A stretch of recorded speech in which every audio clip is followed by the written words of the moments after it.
chief guest, esteemed faculty members, and dear participants. It gives me an immense pleasure to welcome you all to Day-2, Session 3 and Session 4 of 2-week AICTE-sponsored ATAL FDP on Artificial Intelligence-based Energy Storage Systems integrated with renewable and sustainable energy sources for electric vehicles, organized by Department of Electrical and Electronics Engineering, NRI Institute of Technology, POTHAVARAPPADU, Agriculture. Today, our chief guest and resource person is Dr. K Ravindra sir, Professor in EEE Department, Jawaharlal Nehru Technological University, KAKINADA. Coming to educational qualifications of Ravindra sir, he completed his PhD in electrical engineering. He has around 20 years of teaching experience. He has published 20 international journals of SCI and international conferences of around 50. He has interested in the research areas of power converters and renewable energy systems and distributed generations of computing techniques. He has taught various subjects in electrical and electronics engineering. He is a member of many professional societies like IANG, MIEE and MIE. He has supervised many PhD scholars and supervising around 10 PhD scholars. He has guided 46 MTech projects. He has served along with the academic activities. He has served various duties in Jawaharlal Nehru Technological University like Deputy Warden of Hostels, next Project Engineer, and served as Additional Controller of Examinations and served as Head of the Department in JNTUK, and also acts as BOS Chairman for EEE Department branch 22 to 2024. So this was about the introduction of Chief Guest Dr. K Ravindra sir. Let us start today's session by our sir.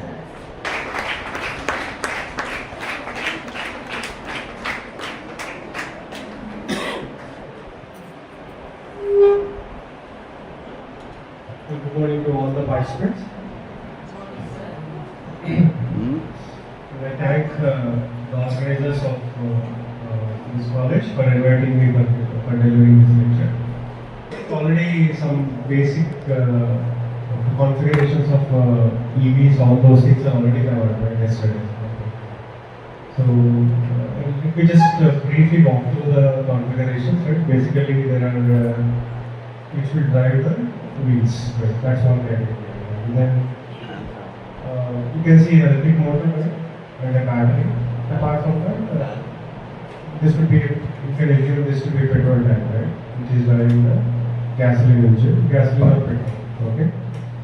So you got both the IC engine as well as your electric motor trying to drive the wheels, right?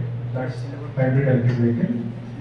And it, of course, it runs on petrol, also referred as gasoline, and then plug-in hybrid electric vehicles, where, as usual, same setup as the earlier one. Only difference is your battery can be charged externally. Okay, battery can be charged externally. Here in the first HEV, hybrid electric vehicle, you can't charge the battery from outside, right? It has to be charged because of the since the axle is running, right? It could be running either due to this gasoline engine, right? And while this vehicle runs on gasoline engine, since the shaft is driven, and then this motor can act as a generator and it will start charging the battery. That's one configuration. Okay. And but if you look at plug-in hybrid electric vehicles here, the battery can be charged externally from external source. That's why the name plug-in, right? You can charge the battery from utility. And then the battery electric vehicle, you also refer it as pure EV, right? Pure EV, where motor is driving the wheels, right? And there is no gasoline engine. You can see here, right? So it purely runs on say electricity, right? Okay.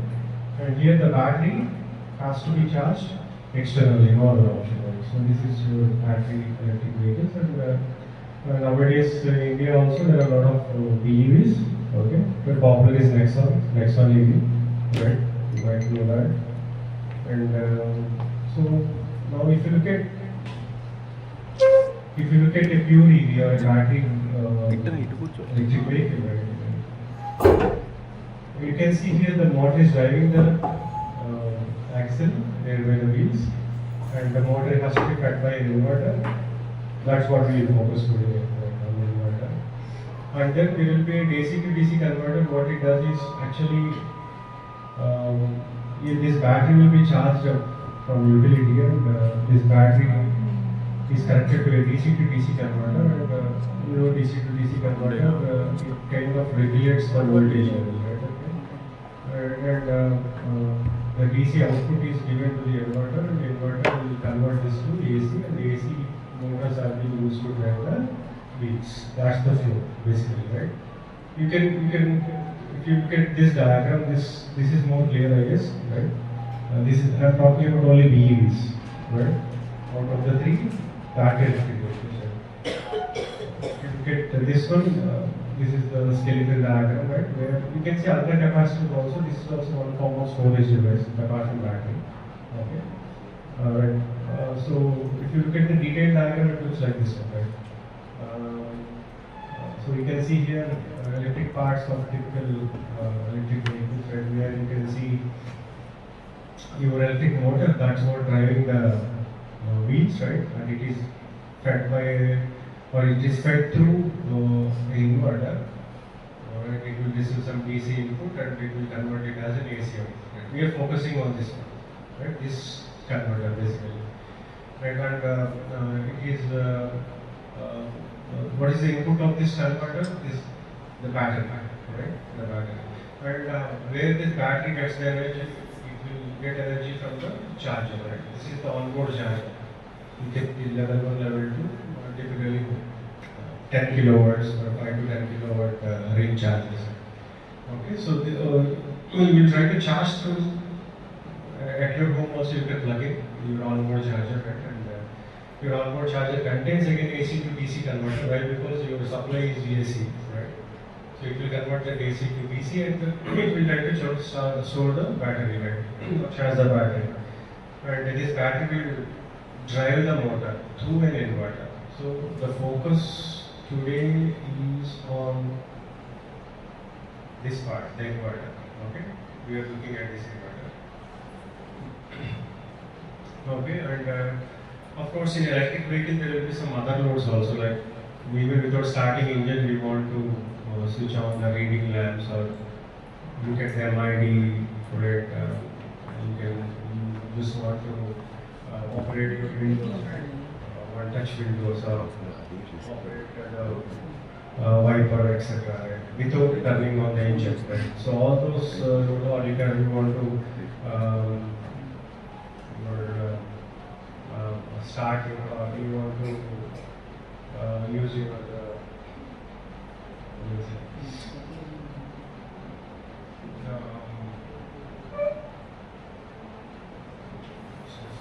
okay, right. So without starting the engine, also you want to operate some of the gadgets inside the car. So for that also you need a DC to DC converter, right? This is the DC to DC converter, which will kind of the battery voltage will be typically around 400 to 500 volts, right? Okay. This is exact voltage level, right? So, but the electronic loads may require very less voltage, so that's why we are using a DC to DC converter. Because high voltage to low voltage, because your loads require low voltage. That's why this converter. Right, and also you can have a fast charging where you go to some outside EV charging stations, right? And therein you will find this DC fast charging, right? Anyhow, the utility is also again AC to DC, of course 3-phase AC to DC, then followed by a DC link capacitor, followed by a DC to DC converter. What it does is it tries to charge the battery, right? Much faster. Okay, so this is your Okay. Fine.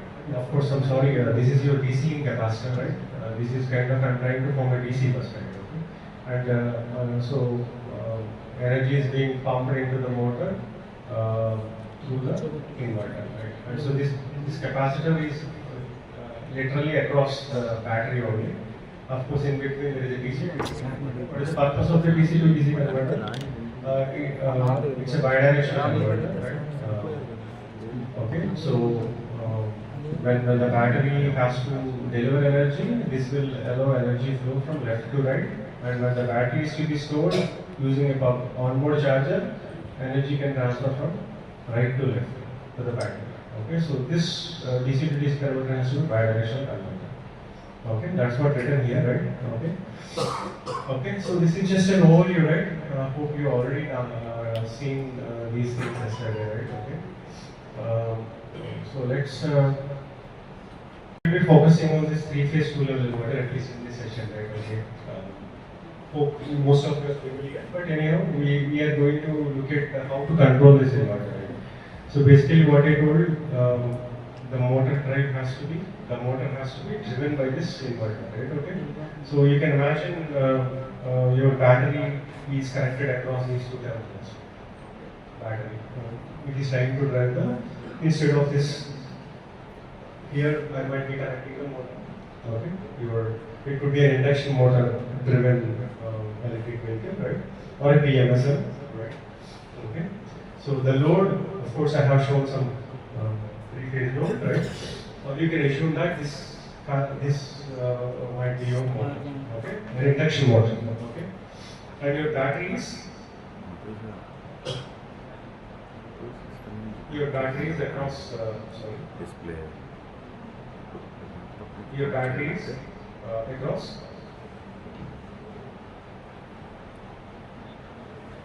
laptop make it connected.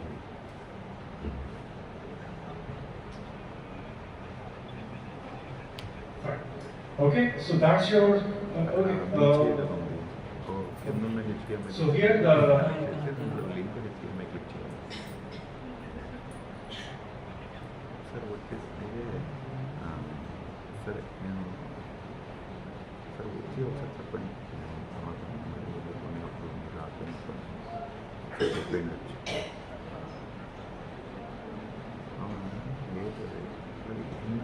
here we will have this battery and here we will have a focus battery.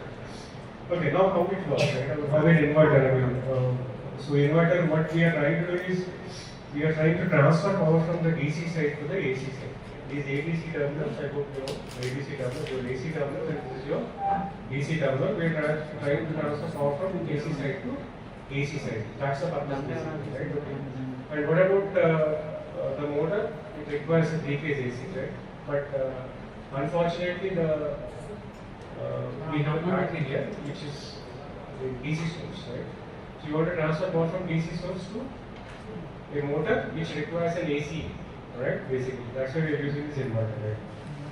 Okay, so what's your expectation? I want to apply sinusoidal voltage across these three ABC terminals, right? Through a DC. Okay, so in between, I am using an inverter, right? So to understand the inverter operation, as the heading of this presentation is PWM inverters, let's try to focus on how PWM techniques are used to realize a three-phase AC across these three terminals. Okay, because I want a DC, I want a AC across these three ABC terminals. Okay, so we are using a three-leg inverter. This is also referred as a three-leg inverter, three-phase two-level inverter, which contains three legs, each leg for one phase. Okay, so to understand this inverter, let's focus on only one leg first. Only one leg. Okay, so let's go back here. I mean, right. Let's focus on only single leg, right? And let's see how this leg can be operated so that I can realize the AC voltage. I can realize the AC voltage. Okay. I'm just going back and forth. Don't mind. This is your inverter, right? So, what's your expectation? I mean, the voltage across AB. What do you refer it as? VAB, line voltage. VBC, line voltage, VAC, line voltage, three-phase line voltage. Right? Okay. Now, what is this neutral, load neutral? So, what are the voltages? VAN, Phase one. phase voltage, VBN, VC, and all are phase voltages. There is one more terminology which we generally associate with inverters, VAO. You can see a O here, right? That's a fictitious. Actually, if you remember the previous slides which I have shown, you have seen a capacitor, right? You remember that capacitor, right? So that capacitor, you can imagine that is this capacitor, right? But I am showing here two capacitors, right? But in practicality, there will be only one capacitor. Okay. So I have, in the textbook it is shown fictitiously that there are two capacitors. Now, what about the capacitances? If I want a capacitor C equivalent, what should be the individual capacitances? 2C, 2C. Capacitance in series. Equivalent is C1, C2 by C1 plus C. So this has to be 2C, 2C. Okay. But anyhow, practically we will have only one capacitor, line voltage. Okay. So let's go back. So now you see here, this is your fictitious midpoint, right? You don't find that midpoint generally. Okay. So I am talking about a single leg, or first leg, right? Corresponding to A phase. Right? Okay. So you can see TA plus TA minus. These are the IGBTs. I have simply shown it as speech, right? Okay. And there will be an anti-parallel diode, D for it. Okay. Or you call them as feedback diodes. Okay. Now let's look how it works. Okay. Yeah, okay. Before that, why we need a diode here? Why you need a diode here? Huh? Why you need a diode here? Because see here on this side I am connecting an AC load, an induction motor, or some inductive load. Right? So current might be lagging. Okay, so with respect to fundamental voltage, fundamental current might be lagging. What do you mean by lagging current? Even when the voltage is positive, current can be negative also for small duration. Lagging current. Right? Fine? Means what I mean to say is current can be bidirectional. Can be positive or negative. Current can be bidirectional. Right? Now imagine if the current is bidirectional, then if A plus is on, what happens to the current? It will flow like this. It will flow like this. Look at, it will flow like this. Direction. Positive current. If it is negative current, how it will? Negative current. Direction. Via diode it will be. Positive current will flow through A plus. IGBT current will transfer from collector to emitter. And this negative current will flow through the diode. But if there is no diode, there is no path for the current. Okay, so we need a diode. Okay, is this clear? Hope so. But anyway, so diodes will be there, right? Now let's see how to operate this leg. To understand single leg, you can understand three leg, literally, right? So let's start with this one, right? Directly I'm into PWM. I hope you know some basics already. That's my assumption. Okay, fine. So, but anyway, it's very easy to understand. If A plus is on, what is IGBT representation? We don't have it known right here. IGBT, how it is represented? That TA plus will be like this, right? What is this? Collector, emitter, right? This is your gate. Okay. Current will always flow. So this is your collector, this is your emitter. Hope you understand. Okay. Fine. So once you give a gate signal to this A plus, it will turn on. Once it is turned on, what is VAO? The pole voltage. What is VAO? Plus will come here. minus is at O. What is VAO? Plus VD by D. Simple KVF, right? When the switch is on, your A is connected to the plus terminal. O is at minus terminal. What is VAO? Plus VD by D. Fine.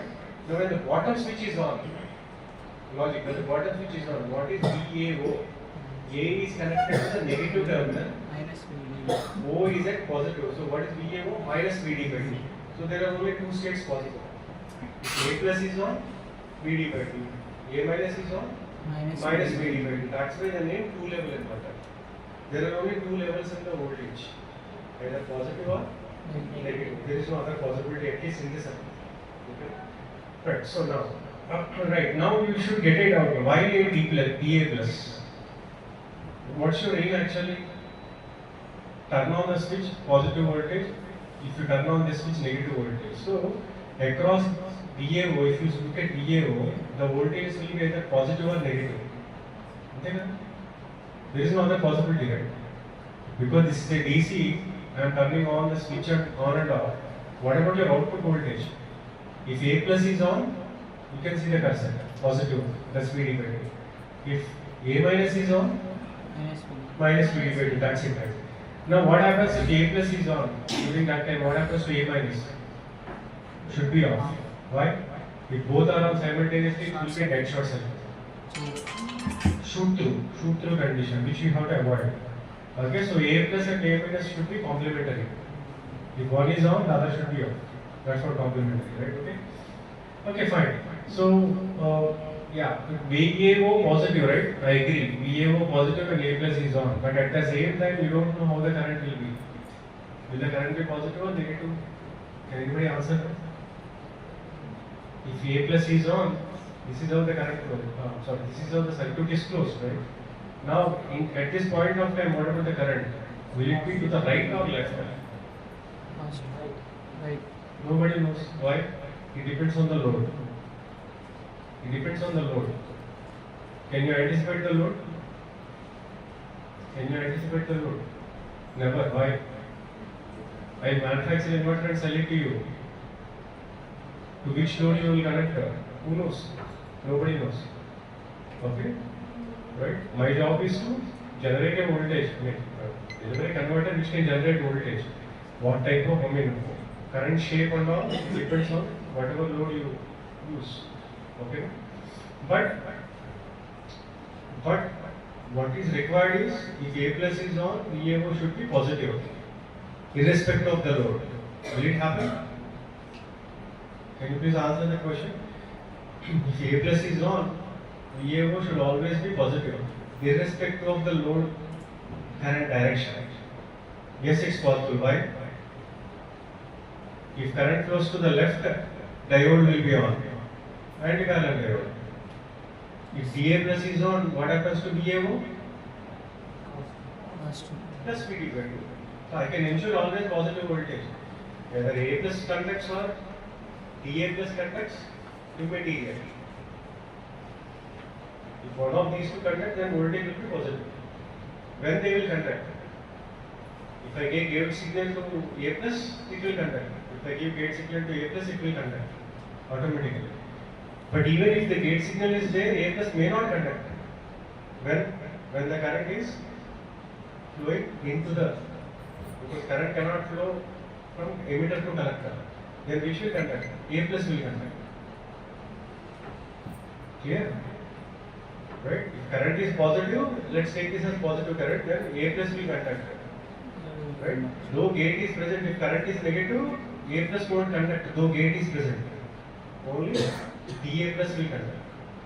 Right?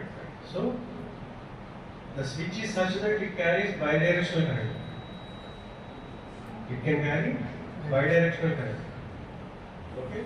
So, what exactly the switch will look like? If you look here, it will be like, you need to understand the fundamentals, then rest of the things you will easily understand. This is how the switch is. A plus and this is A plus, this is TA plus and this is DA plus. Fine? Okay, so irrespective of current direction, whether it's going out or into, always VMO will be positive. Similarly, bottom also same. Right. So let's see how to control this. Okay. Right. So let's look at a sine triangle PWM, very popular sine triangle PWM. Okay. Now, can anybody answer why we need a PWM technique? That's the heading basically. Why you need a PWM? What is the purpose of PWM?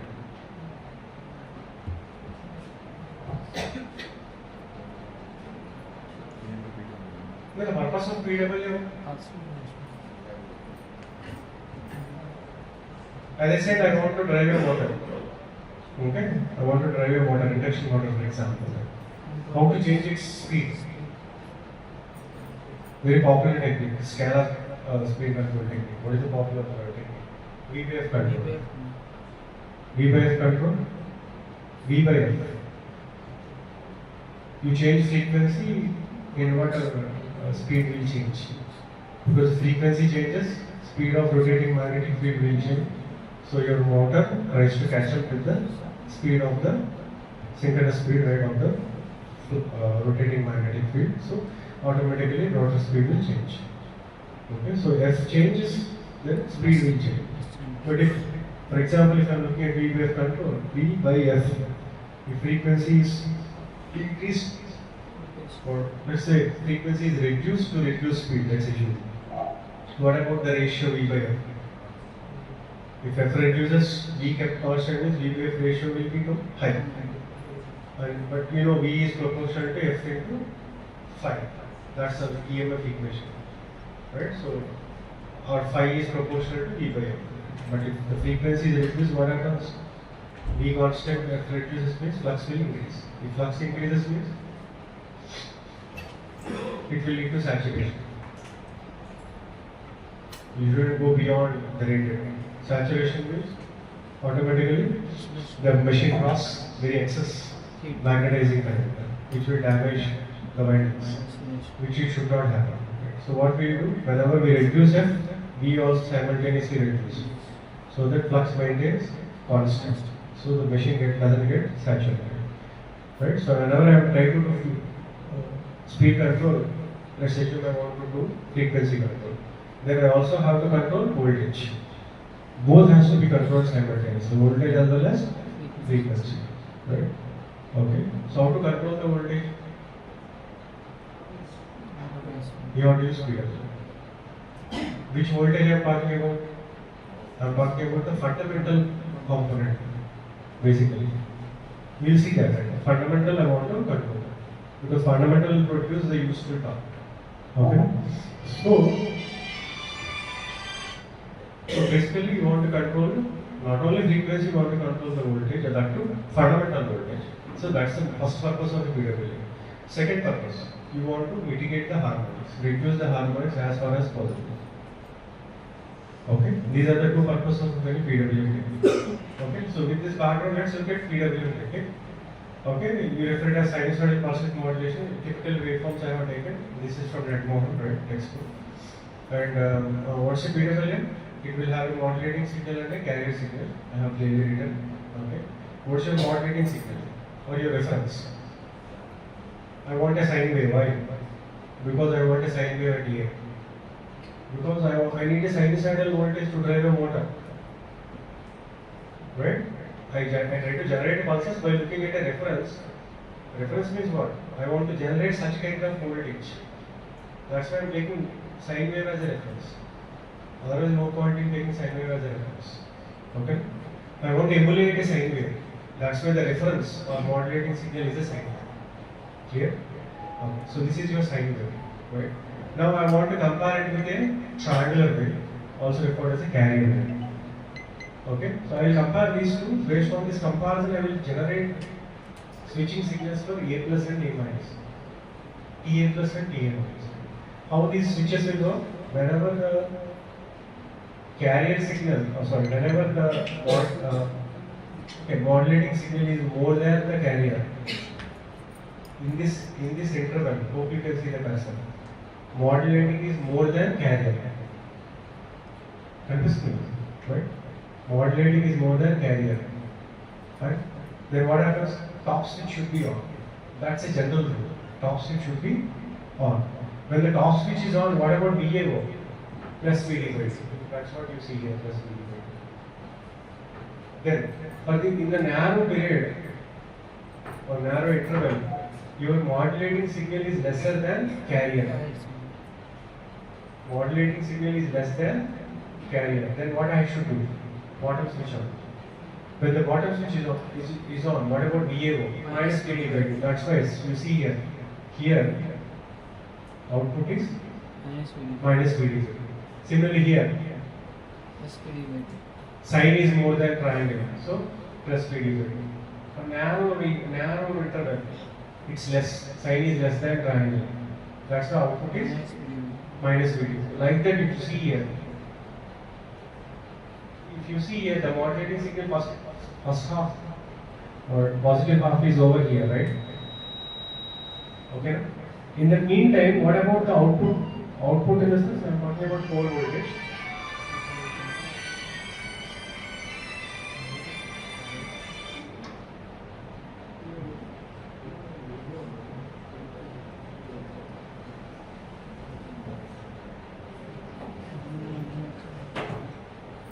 Fine. So if you look at positive half cycle, what do you mean positive half cycle?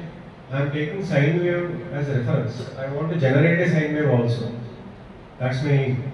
But this is a positive half cycle, right? This entire duration is positive half cycle. Okay, let me just take a highlight already. Okay. So this is your positive half cycle up to this positive half cycle. So did I generate really a sine wave? Question? No. What I generated? Positive, negative pulse, positive pulse, negative pulse, positive pulse, negative pulse. You can never generate a sine wave, at least loop-wise. Okay. Now, but the interesting part here, is, if you look at the average over one positive, negative, one cycle, its average will be somewhere here. Look at the cursor. Very important. The cursor. This is the average over this period, small cycle period. Next average, will it increase or decrease? If positive pulse is more, negative pulse width is less. Then what about the average? Much higher. Okay. Now, here, next cycle, much higher average. Why? Negative part is only for small duration. Ikkada, much higher. Why? Because very less negative value. Then progressively the negative part is increasing. Negative part is increasing. Then what about the averages? Average decreasing. Average decreasing. So if I am trying to plot the average, find the average point and draw it down by a smooth curve, then it will look like this one. The dotted line. What is this? Looks like a sine wave. Looks like a sine wave. So I am able to generate a sine wave. Looks wise it doesn't look like sine wave, but if you look at average over one switching cycle, those averages if I join, it looks like a sine wave. So my purpose is solved actually. I realized my purpose of generating a sine wave using an inverter. More or less. Close. I'm close, right? Of generating a sine wave. Now let's look at the negative half cycle of the reference. What happens? Majority of the time, modulating signal will be less than. Majority of the time, modulating signal is less than carrier. Then what happens? Bottom switch on. Majority of the time. That's why majority of the time you get negative pulses, negative voltages. Small duration you will get positive. Right? Only for small durations, sine wave is more than triangle. Negative half cycle is expected. Now what about the averages over one switching cycle? So it keeps increasing, but in the negative side, negative direction. Right? Their averages are negative, but the magnitudes keep increasing. As I go to the center, then it decreases. So if you look at the averages, it looks like a sine wave. That's important. Okay. Now I am able to generate a sine wave more or less, but what is my aim? Control the fundamental. I want to control the amplitude of the sine wave. That's my target. Second target, reduce harmonics. Reduce harmonics. Okay. While discussing, I have introduced one terminology, switching period. I hope you have observed that. Okay. Okay. One more terminology, carrier period. What do you mean by carrier period? This is a carrier signal.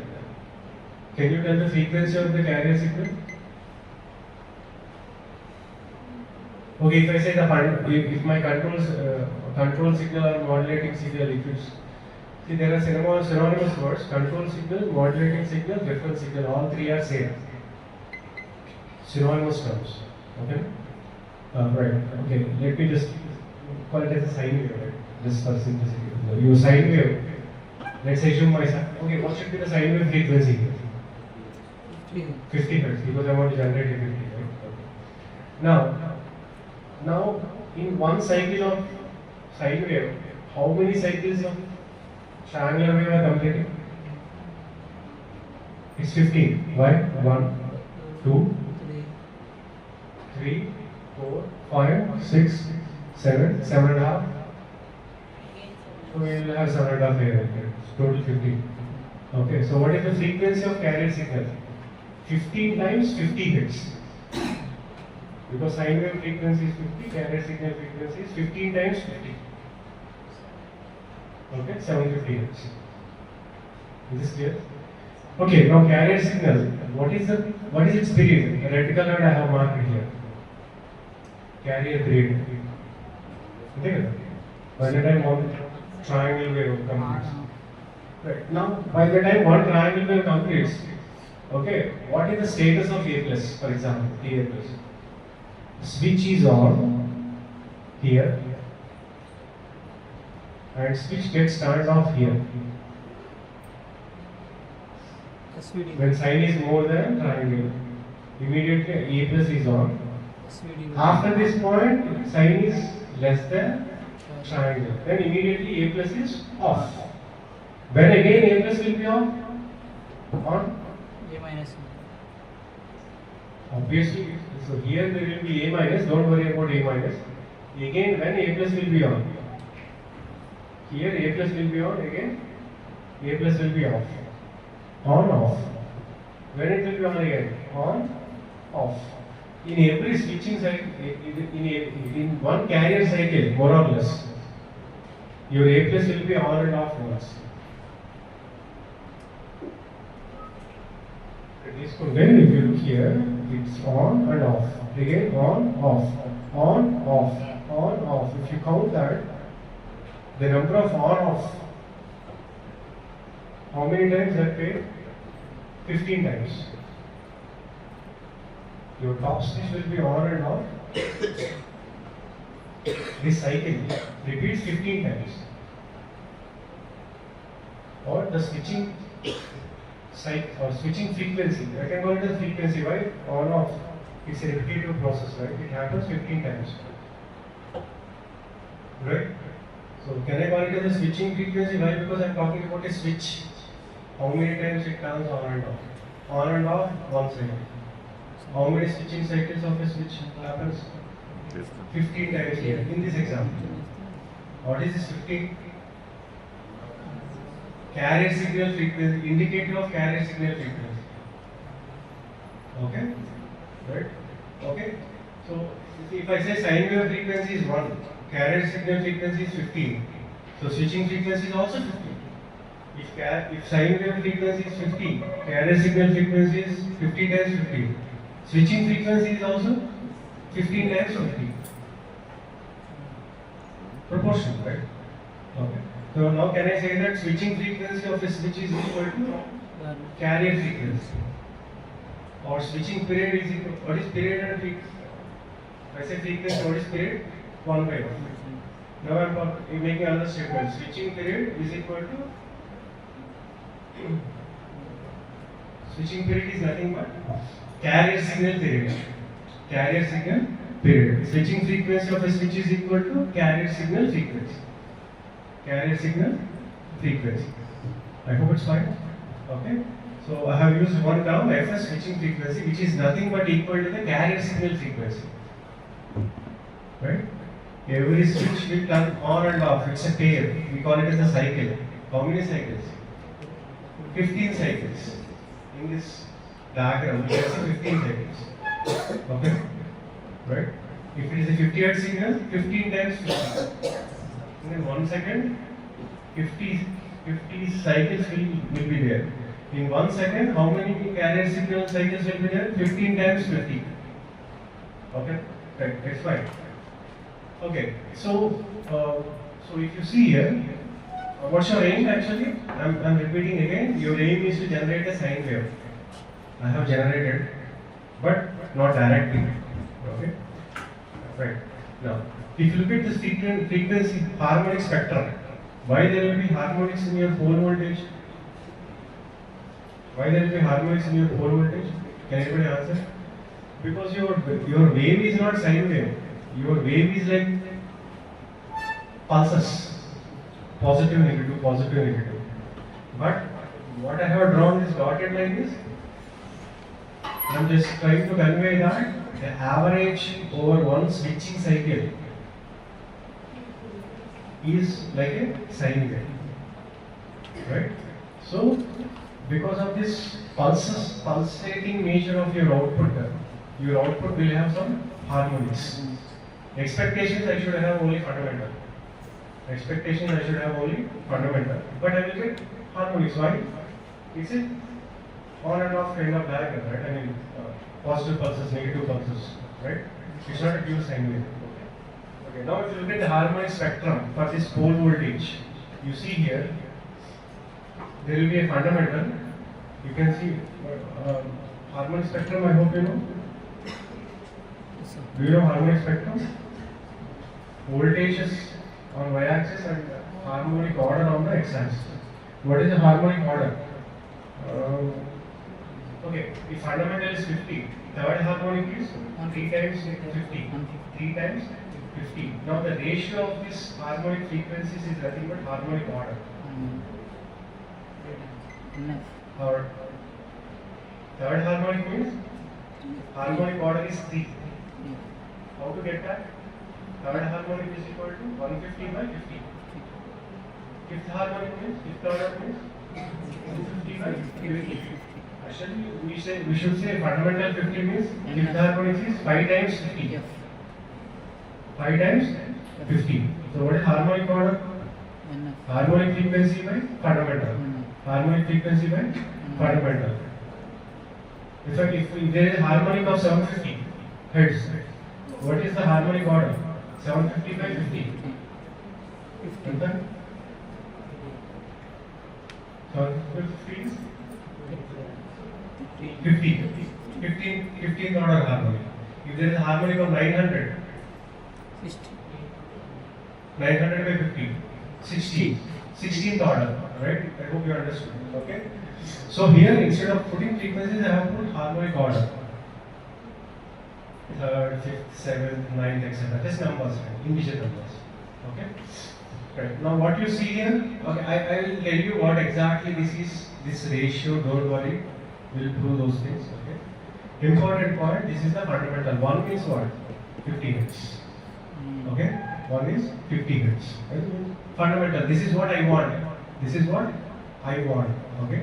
All these things are unnecessary things which I don't want. Okay. This notation is to show that this is not a uniform scale. Scale uniform curve. Uniform scale means I can't show wide range of frequencies in the same place. Okay, right? Okay. Now what is MF? That is referred as frequency modulation ratio. What is that? Your triangle signal frequency. What was the frequency? 15 times 50. Just know I said. What is your control signal? Sine wave. 50. 15 into 50 by 50. What is MF? 50. 1.5. Okay. Now what is your right? I hope you understood. This is very, very important. Now what about amplitude modulation ratio? Control signal, your sine wave. This hat notation is to indicate a peak amplitude. Okay? Sine wave peak by triangle peak. If you want, just go back to the previous slide. This is your sine wave peak. What about triangle peak? Little bit higher. What is the expected ratio? 0.8. You can say right? Almost 0.8, right? Your sine wave peak is 0.8 times triangle peak. Is this clear? So the amplitude modulation ratio can be maximum 1. Can be maximum 1. 1 in the sense, this sine wave you just push it up, the sine wave peak matches with the triangle peak, maximum 1. Right? So these are the control variables, I can say, MA and MF. Is this clear? Now, see, if I use sine triangle PWM technique, then the harmonics in the pole voltage, apart from fundamental, whatever harmonics are there, if I use MF, the frequency modulation ratio, if it is MF, then the first significant harmonics will be around MF. They will be around MF. For example, shall I choose a low value for MF or a high value for MF? Low or high? It has to be high. Why high? Only fundamental is useful. Harmonics are not useful. Everybody knows. Clear? If I choose MF high, what happens? First set of harmonics will be around MF. MF in the sense? If I say MF is 39. What is the harmonic frequency order? 39 times 50. Order is 39. What is the actual frequency? Multiply with fundamental. 39 times 50. Very high value, close to 1950. 40 into 50 is 2000, right? 1950. Frequency is high. What is the advantage of having harmonics at high frequency? Anybody? No, I don't have this. Okay, if you look at all our nodes are inductive in nature. All our nodes are inductive in nature. Now, if it's my inductive load, what is the impedance? Root over R square plus, I don't have a board, right? R square plus omega L whole square. What is omega? Fundamental frequency in radians per second. Right? Now I have generated a pole voltage which will have fundamental plus harmonics. Now I have impressed this across the inductive load. How the inductive load will behave? You need to apply superposition theorem. Linear circuit, right? So what is the total current?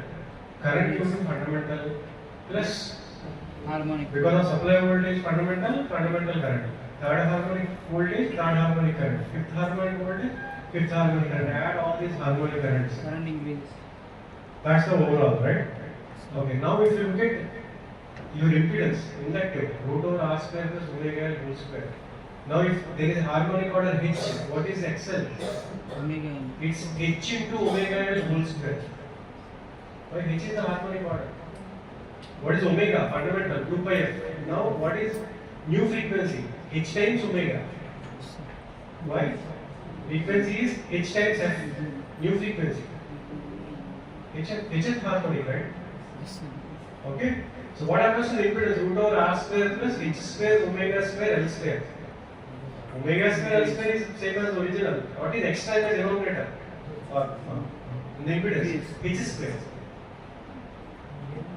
If harmonic order is 39 square, the big number, right? Root over R square plus 39 square into 15. Fundamental reactance, omega L whole square. Already existing. Fundamental, right? 39 square, that means the reactance is increasing like anything. 39 square times the original. Of course, root over is there, that's I agree. If I neglect R, let's assume, what happens to the reactance? Fundamental is there if I say XL. If H harmonic is there, what is the reactance? H times omega L. Root together, root and H square they get cancelled. So the reactance increases H times. Right? Now what about the current? What is current? Voltage by impedance. What is the voltage? Harmonic voltage by harmonic impedance. Now harmonic impedance is H times. 39 times. So what happens to the EH by ZH? What is EH is small as usual. ZH is very large. 39 times fundamental. What happens to the harmonic current? decreases. That's what I know. So if you want to increase the, or if you want to reduce the harmonic current, what I should do? Increase H. Increase H. H. How? As I said, the first significance should be around MF. Harmonics. If I choose high MF, automatically, first set of harmonics will be around MF. Your H will start with MF. Means the corresponding impedance is huge. Though there is harmonic voltage due to distortion of the voltage, plus minus, but the corresponding implication of the current is very small. Why? Current is not directly proportional. It is I is equal to VH by ZH. VH unna ZH is very high. H times Z fundamental. Fundamental Z aithe HP H times Z. So current drops drastically. Harmonic current drops drastically. That's why we use MF very high. If possible 99, 101, 151, and I am quoting all odd numbers if you observe. Only odd numbers. MF has to be an odd integer. Remember that. And you don't have a board. I hope you understood. Z is equal to root R square plus omega plus square. Fine. So if you look here, the first set of harmonics are around MF. What about the next set? 2MF. 2MF means much better. Why? H is now around 2MF. 39 times 2. 78. What happens to the harmonic impedance? 78 times fundamental. What happens to the I 78? 78 harmonic current. Much smaller. That is the advantage of using side. You can push all the harmonics to high frequency setting.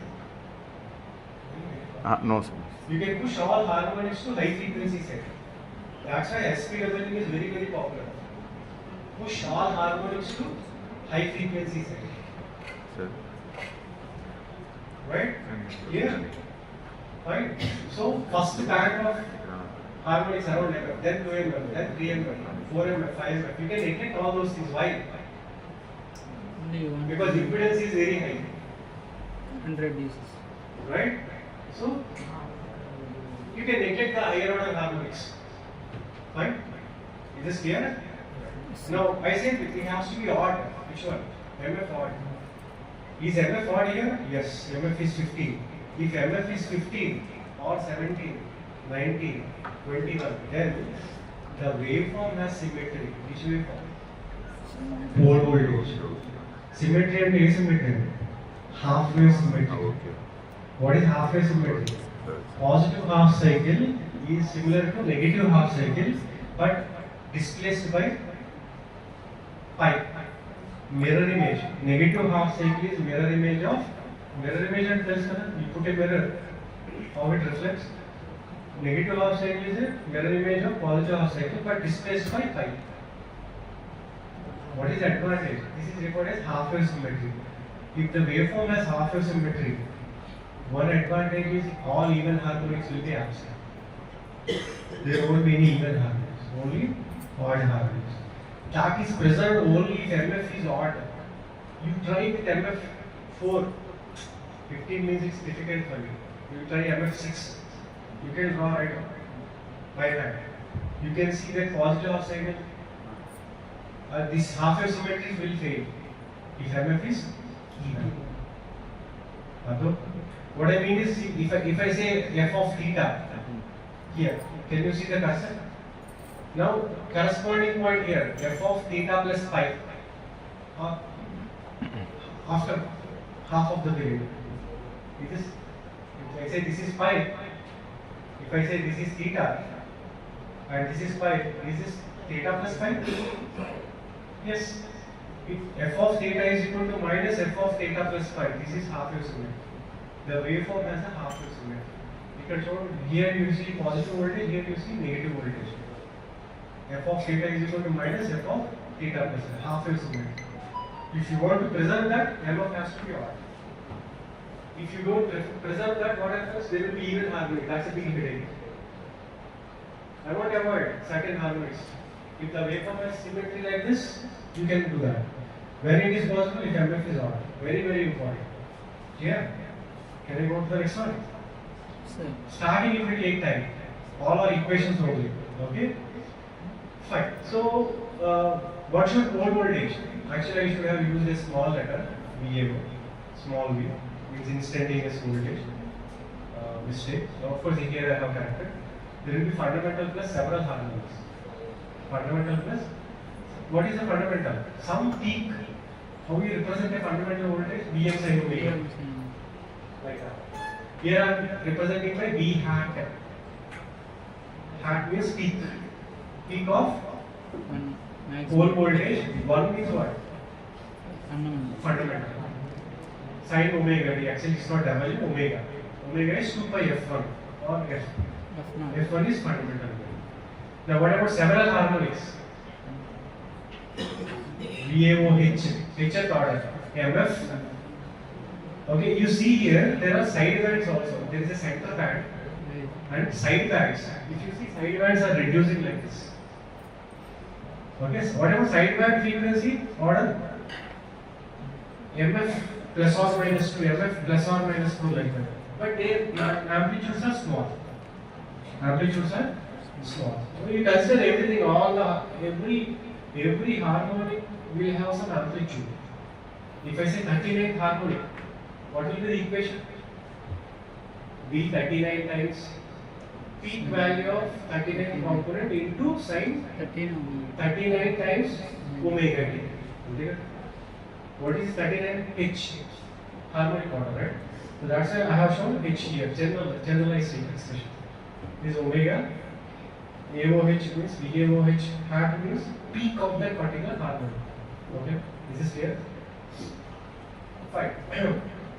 So one thing is pretty clear that all the harmonics are pushed to high frequency side. MF and its multiples. Correct? MF, 2MF, 3MF. Of course, there will be side bands. Side bands. These are the side bands. One important point. Can you see 2MF here?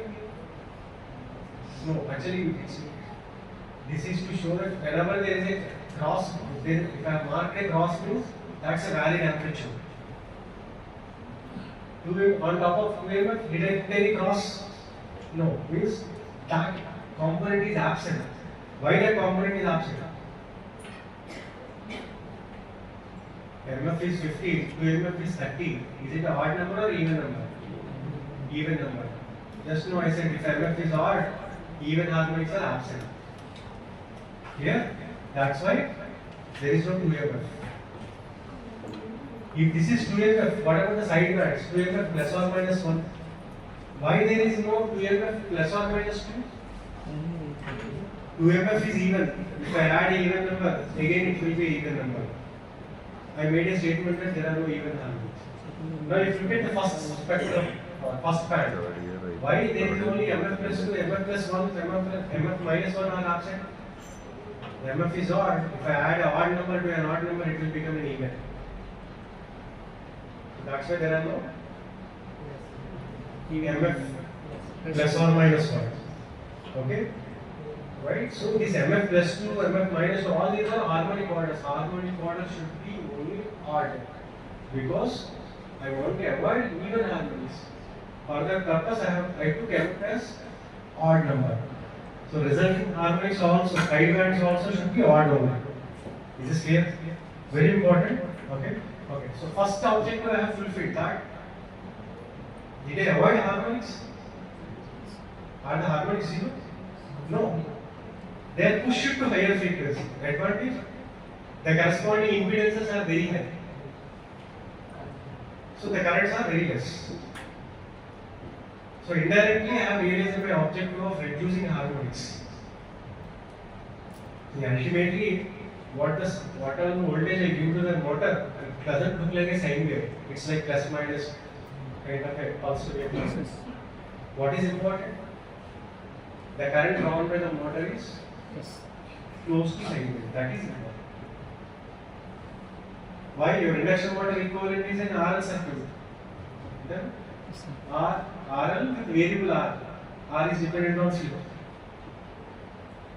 Effectively, it's an RL circuit. Inductive. Obviously, the reactance is more dominant. We all know that, right? And reactance is H times omega n. If there is a hth carbon. Okay? So whatever I told, that's valid for any load, actually any inductive load. Clear? So first objective is met, reducing harmonic currents. What is the second objective? Controlling the fundamental. Okay, so which one I want to control? Is VAO1 hat peak. Now I will prove that the peak of the fundamental which I want to control is MA times VD by 2. What is VD by 2? As I said, MF is 15. MF, you know already these things? If you already know these things, I will go a bit fast. Yes or no? Yes sir? You know or not? You know? What do you know? You're not too sure whether you know or not. That's a great idea. Anyhow. Okay, so if you look here, your MF is 15, right? Now if you look at this case where what I am trying to show you a zoomed version of this sine wave and triangle wave. You can see here MF is quite high. Definitely more than 15? Yes or no? Yes. Now imagine I can use MF as 101. Means in one cycle, how many triangles should complete? Triangle 101. Right? Okay. Generally we use MF very large. Right? What I am trying to do now is, if MF is very large, then in one switching period or in one carrier period, both are same, I already proved. Okay? Your sine wave looks almost flat. Sine wave is very, but if this frequency is very less or more, frequency is more, time period very small. Which period? Switching period or carrier period. Then in that period, your sine wave more or less flat line. Agree? Okay, sine wave drawing is, if I am looking at very short duration, it looks like the wave is almost flat. What is the sine wave period? 20 milliseconds. If I am looking at 0.01 millisecond time, the sine wave, if I am looking at a small time, does it look like a flat line? Almost constant, right? We make such kind of assumption that if MF is very large, then the switching period or the carrier period is very, very small. In that small period, the sine wave is almost constant, right? Now this is the zoomed one, right? So that's why if you see here, control signal, your sine wave is shown as a flat line. It's shown as a flat line. Now, as usual, our theory, single leg operation, how it works? If sine wave is more than triangle, top switch. If top switch is on, what is VA of pole voltage? Less VD. If sine less than triangle, minus VD. So this is your negative part. Okay. Now I told you that we are looking at average over one switching period, pole voltage. What about average? It will be slightly less. Why? Because I have lost this area. You may average, right? Volt seconds product by total period. That is the average. Okay, no? So the average has come down. Clear? Okay? So, right. Okay, so now let's see here. Again, this is another zoomed version, right? Okay, the zoomed version, where I have shown only one switching period almost, or 1.5 switching period actually. Switching period is same as carrier period, but I am comfortable with switching period, that's why I am using that terminology. Okay. Now what you see here, in this period only negative voltage, because that's where bottom switch on. Bottom switch on. Rest of the time, control more than triangle, top switch on. Now what's your aim now? To prove that fundamental pole voltage can be controlled. MA into VD by T. Okay, now how to prove that? Let's look at average of pole voltage over one switching period. TS means, what is TS? 1 by Fs. Fs is nothing but triangle signal frequency. Buddha said, okay? I hope you are understanding. This is one period or switching cycle.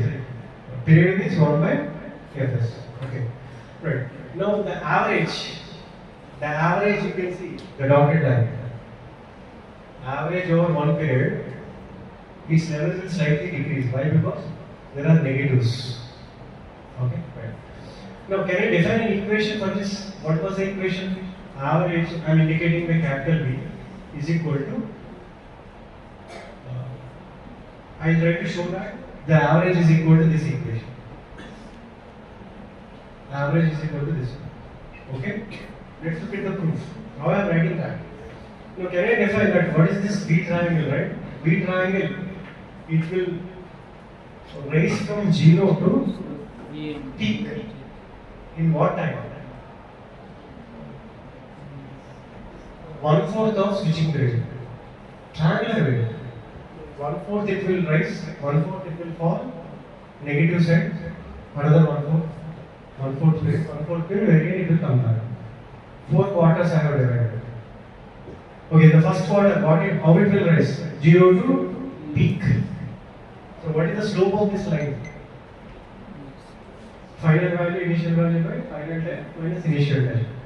That's the slope. Multiplied by time, that is the equation. I am trying to define an equation for this. Straight line equation. Y is equal to mx. Okay. Where x is time, y is your triangle. Okay? For the first quarter. Then, of course, simplified. Then, at t is equal to t1. Let me define t is equal to t0 here. At t is equal to, what happens? Your triangle will become equal to control signal level. I have equated both. Then what happens? So I have put on the left hand side B control. Clear? This is rising and it reaches the B control level at t is equal to t1. Is this fine? Okay. Right. Now what happens? What is t1 now? Rearrange. I got one equation. Now what is the on time of A plus switch? Ta plus switch. On time. Sure. This is the off time. This is the in one switching period. Sure. One switching period. Okay. If I say this is T1, switch on. Again, here also switch is on. And what about this half switching period? TA plus on or off? On. Control is more than triangle. Control is more than triangle. So, A plus is on for T1 plus T1. 2T1 plus TS by. When A minus is on, only small interval. How can you find that? Total TS minus TS much, you subtract this term from TS. That is nothing but only this one. Small interval. Clear? Is this clear? On time of switch. Again I am repeating. On time, is entire on time. This is the total on time of top switch. Okay. Now I can define a duty ratio for TA plus. What is duty ratio generally? On time or total time. That's the duty cycle. Is this clear? Okay. I think you can better again. I have rearranged and written the same thing. Okay. Now from equation 2, we already proved that T1 is equal to this one previously, if you remember. Okay. So now what I will do? Duty cycle in this, I will replace T1 with this equation. Are you able to follow? Okay. Now if you substitute, then if you simplify, you got this equation. B is equal to half plus half into B control by B triangle. Now what is this B control? Sine wave. Sine wave. What is its equation? Vm sin omega. Okay, Vm sin omega. Here we define it as Vm, instead of Vm, V control peak into sin omega 1. Okay. Now what is the on period of switch A minus? Total switching period, On top time. switch. On time I will subtract, I already told you. Okay. What is duty cycle of A minus? On time of A minus, which is this by Total time. TS. That's it. Duty cycle of A minus. After Same I have repeated, right? A minus is on only for this time, for T. Simplify, it's 1 minus D. Duty cycle. In terms of duty cycle. Okay. So duty cycle of A minus is 1 minus D. Duty cycle of A is D. Okay? Correct. Now, if you look at this equation, can I rearrange like this? 2 goes to the left hand side. 2D minus 1. 2D minus 1 is equal to V control by V triangle. 2D, 2 goes here. 2D minus 1 is equal to V control by V triangle. Clear? We are almost there. Okay. Now, what I am looking here? Average pole voltage over 1 switching period. That's what you are doing. Right? What is the average? T1, T2, Ts by 2. Previous waveform I hope you remember. Okay? Right? This one, right? Same waveform I repeated. T1 plus Vd by 2. T1 plus Vd by 2. Only Ts. Ts by 2. Another interval. Again plus Vd by 2. Predominantly top switch is on. This is the waveform. Right? Okay. So let's see here. Okay. So for this waveform, see I have mentioned here T1. You can go to T1. Then it is Ts by 2. Okay. So let me just write the average expression. How to write?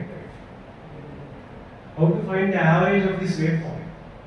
1 by Ts, 0 to T on, Vd by 2, T on to Ts minus Vd by 2. Okay. I haven't written directly for this, indirectly I have written. Okay. Now, T on you already know. What is T on? We have already found 2T1 plus Ts by 2. Previous slide. Okay. Right. Right. So if you rearrange, just rearrange. When it's top switch on for T on, bottom switch on for Ts minus T on. When top switch is on, what is the voltage? Plus Vd by 2. When bottom switch is on, Minus Vd by 2. minus Vd by 2. That's it.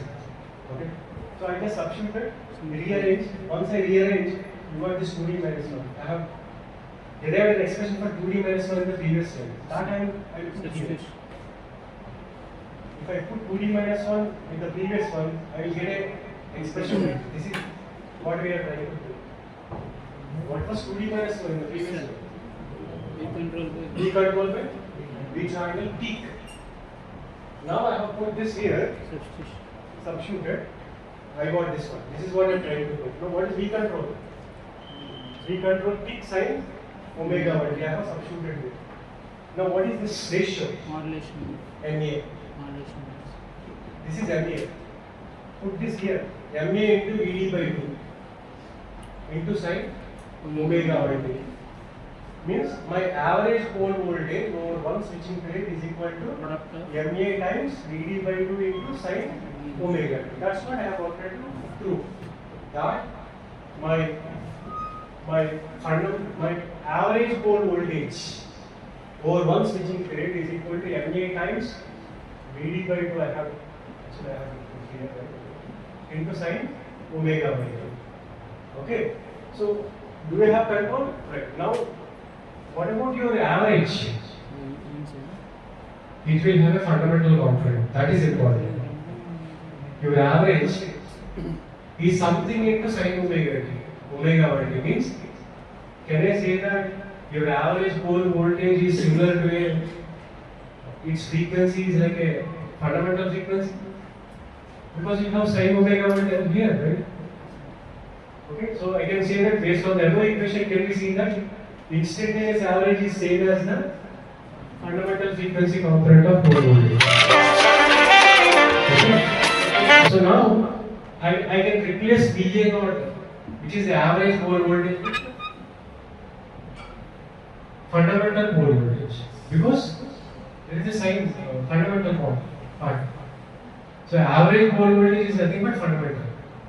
fundamental, approximately average pole voltage over one switching period is nothing but the fundamental pole voltage. What I am going to control, beginning of this topic, fundamental voltage I wanted to control. Do you have the control over? Yes, because NA into VD by 2.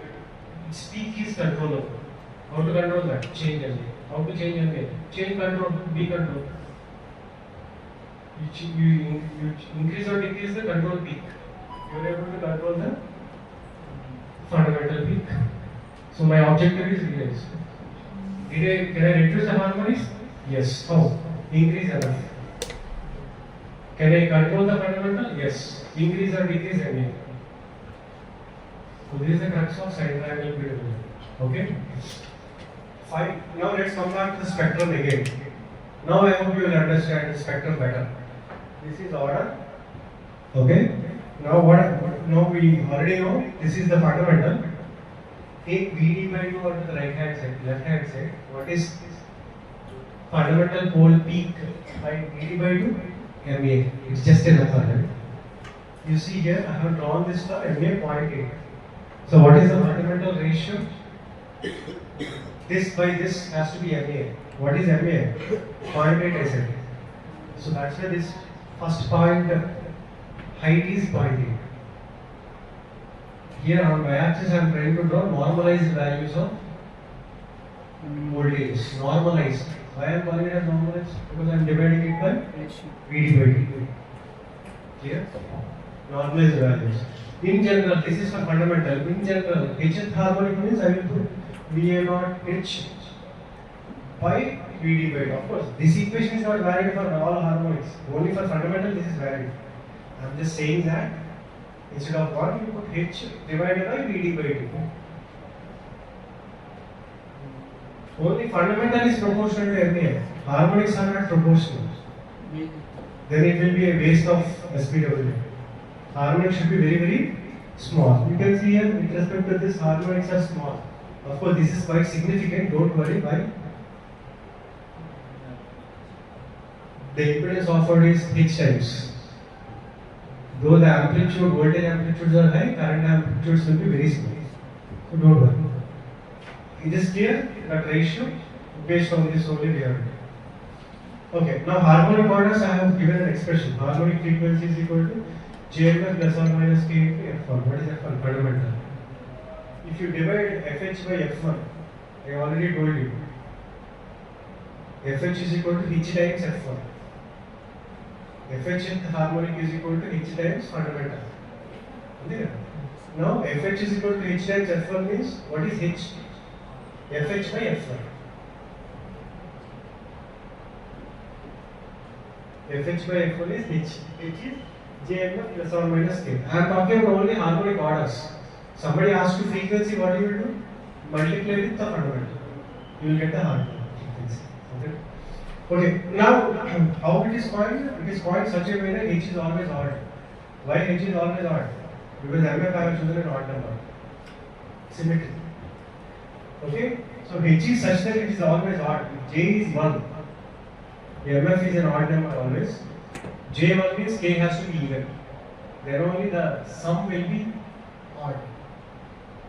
If H is even, sorry, H is always odd. If J is even, J2 or 2, then what happens? 2MF, it has become an even number. How to make the sum odd?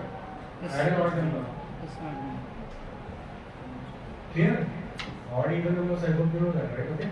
So that's why if J is odd, K even. If J is even, K has to be odd. You can remember like that. Okay? I have given some numbers right here, right? Okay. So if it is H2 means 2MF plus or minus 1. So that it becomes odd. 2MF plus or minus 3. MF is odd number. MF 15 and like remember. What will be the value? 30. 30 plus or minus 3. 33, 27. Odd number.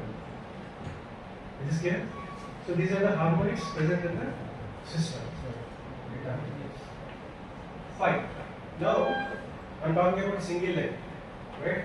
Now if you look here, if my control signal, I said I can make it equal to control peak, I can make it equal to triangle peak. What is MA? 1. Now can I make MA very large? Of course, I can go beyond 1 also, no problem. Beyond 1 also I can go. But if you keep it, but this relation, MA into ED by 2, whatever I derived, that is valid only till 1. That is valid only when MA is maximum equal to 1. Right? That equation is valid only for MA up to 1. Above 1, we don't have any equation. Means there would be any harmonic. You can't anticipate what harmonics will be. Clear? Right. Now if my control signal is very large, very high, MA 3.24 means B control peak is 3.24 times B triangle peak. Then what happens? At any given point of time, control signal will always be more than triangle. Control is always more than triangle. What happens in the top switch? Always. Positive opposite. Control is always less than triangle. What happens? Negative switch. Negative. E minus is always on. Square wave. You know the square wave operation, right? Special case. Square wave operation. If MA is greater than or equal to 3.2. Now what happens here? For a square wave, you might have done harmonic analysis. For a square wave, right? If you do harmonic analysis, it will be like this. Down the line I have proved also, don't worry. Let's first we take the result. 4 by h into pi, ed by 2 sin h into omega by 2. Here h is odd. What is the first significant harmonic here? Can anybody tell? This is fundamental. Put h is equal to 1, 4 by pi, ed by 2, sin omega by 2, fundamental. Fundamental code voltage. 1 stands for fundamental. What about third harmonic? H3, 4 by 3 pi into ed by 2, sin 3 omega. Now, if it's a square wave operation, what is the lowest order harmonic? If it is sine triangle PWM operation, what is the lowest order harmonic? Maybe MF plus or minus 3 or 5 or 7 side bands. Around MF. Your lowest order harmonics are around MF. But if it's a square wave operation, it starts with 3. What is the problem now? Third harmonic component, what is the third harmonic impedance? Only 3 times omega L, which is significant, still significant, not very high. Impedance is not that high. But if I use sine triangle PWM, if MF is 39, what is the first significant impedance, harmonic impedance? 39 times omega L. So what is harmonic current? Less. But here, third harmonic impedance is not that high. For third harmonic voltage, by third harmonic third order impedance, which is not very large. So third harmonic currents are significant. Next harmonic, fifth, seventh, ninth, 11, all odds will be there. It is there. The problem is, in square wave operation, the harmonic currents will be high because impedances are not that high. Because harmonic models are less. Hope you are understanding that, okay? If it is over modulation, MA greater than 1, MA 2.5, MA 15, you can see there is no pattern here. It's like a wave. All harmonics are there. Over modulation. Clear? Right? Now, square wave, MA greater than 3.5, progressively the harmonics will decrease. Why? We have shown the equation. What is the fundamental? What is the peak of harmonic voltage? 4 by h into pi Vd by d. Your peaks are inversely proportional to h.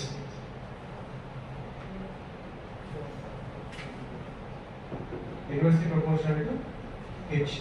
So harmonics will reduce, but the impedances are not that significantly high because ZH is 3 times omega L, Z5 is 5 times omega L. But in sine triangle PWM, what is MF? 39 times. Huge values, right? So that's why impedance offered for harmonic currents are very high. That's why current flowing will be very less. Your load offers high impedance to harmonics, harmonic currents. Clear? Okay. Right. So this is for square wave. Hope it's clear. Now, what is the peak maximum? Which one? 4 by pi. If you simplify, what is the ratio? 1.273. That's why in the spectrum you can see 1.273, the fundamental. Then what is this? Third harmonic. What is the amplitude? 4 by 3 to 4. 2 by 3 pi. Okay. 2 by 3 pi. Okay. 2 by 5. Okay. Like that. Then put 5, 7, etc. Okay. Right. I hope it's clear, right? Now we are into the two-level actual. What we are seeing single leg. You are operating a single leg, but do I feed the loads with that single leg? No, I will use a three-legged operator. But we know very well that each leg can be operated independently. No matter what is the load, I don't bother about the load. Top switch on, positive voltage. Bottom switch on, negative voltage. Then a question. What about the current? Which way it flows? I don't bother. Why? If current flows to the right, or if the current is flowing out means A plus TA plus is on. If current is flowing into means DA plus is on. And TA plus or DA plus when they are on, what is the pole voltage? Positive. This switch or this switch, I don't mind. I will give gate pulse. If the current is flowing like this, IGBT will be off, diode will be on. Though I give gate pulse, it doesn't mean that it should conduct. Current should support, right? If current is flowing out, then IGBT will conduct. If current is flowing in, though I gave gate pulse, IGBT won't conduct, only diode will conduct. Like that. Clear? Okay, so I don't see this configuration is such that you don't need to bother about loads. Just give the switching process. Load may be capacitive or inductive, it doesn't matter. Okay, currents will be taken care by diodes, no problem. Positive current means IGBT, negative current means diode. It will handle. Is this clear? Now, what we analyze until now? VAO, pole voltage. What about VVO? Same analysis. What about VCO? Same analysis. Okay. So, but here VVO, how will I control these two switches? I will give a sine wave, compare with a triangle. But what should be the control signal here and here? Differentiate. What is the difference between the control signal? This control signal should be a sine wave, but it lacks this control signal by 120 degrees. Why? I want to generate three-phase sine wave here.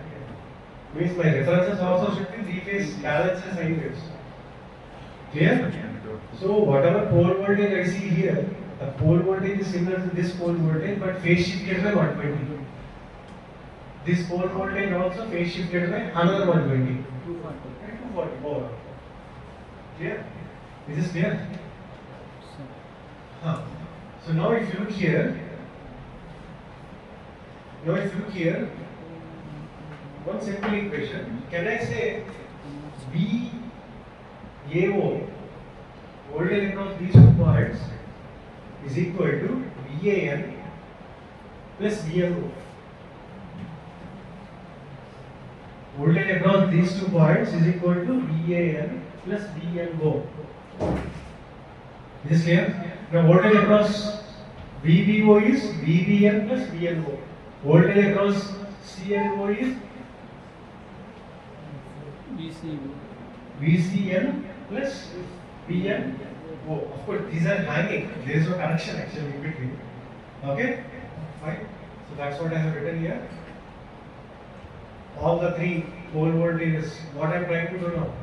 I am into three phase. I am slowly moving towards phase voltages, line voltages.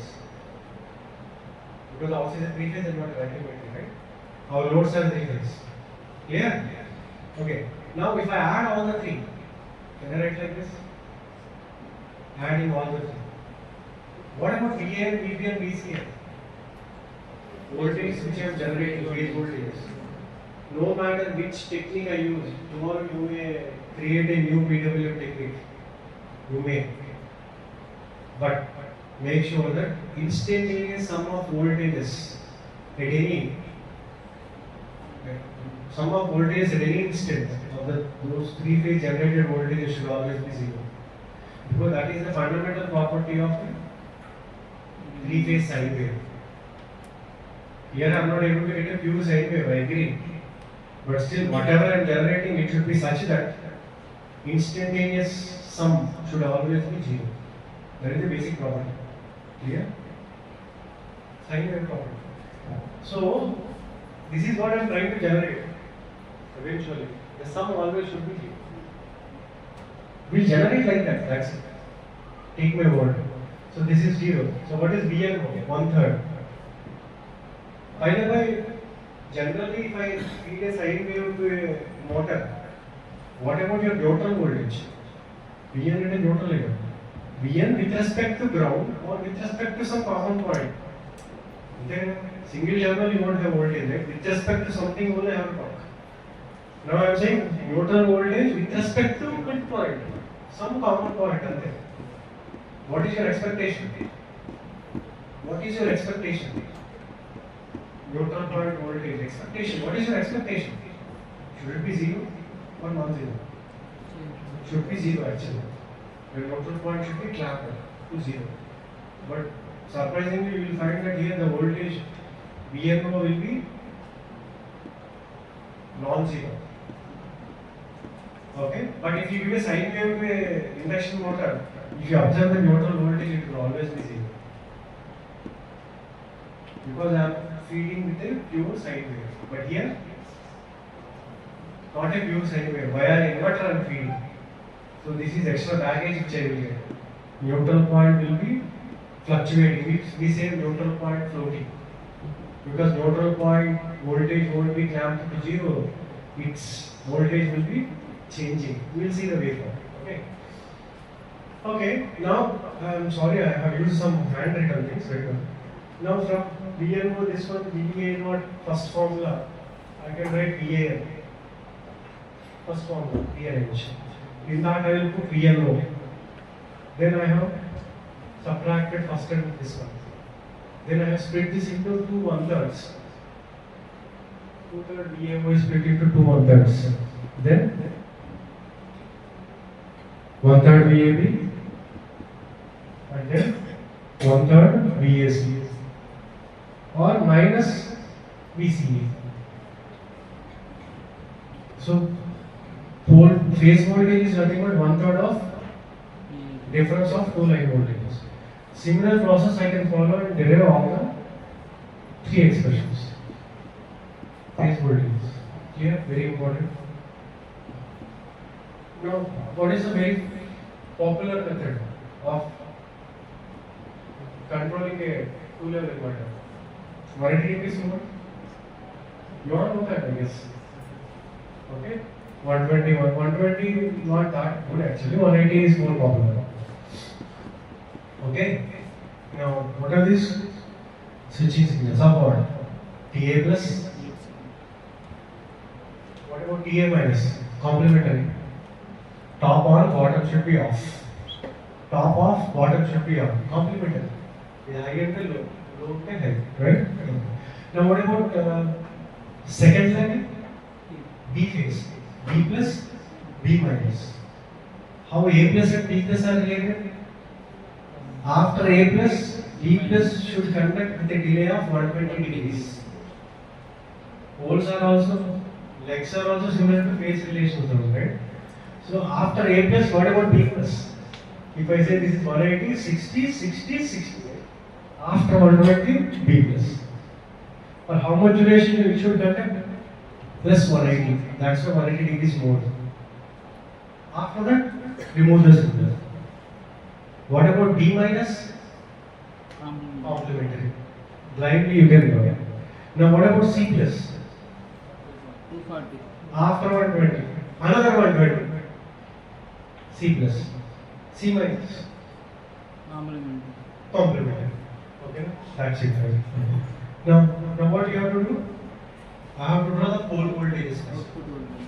Actually, I explained single leg operation. That is n triangle PWM. Now I am looking at three leg operation. But I have gone back to basic. In single leg also, I have shown you square wave operation. SBD by 2. Yes or no? If MA is greater than 3.24, square wave. Okay, no? So square wave is possible, right? Now here also I am looking like a square wave operation. We refer it as volatility mode here. Strictly speaking, it's a square wave operation in three phase. There, square wave in single leg. Here, okay. Now how it looks like? I mean, you can easily understand why, because the first leg, pole voltage, top switch on VAO positive, bottom switch on VAO negative. VAO. What about VB? VBO? It lacks A phase by 120. What about VCO? 240 lag. Same square wave. Same square wave repeats for all the three legs. Okay.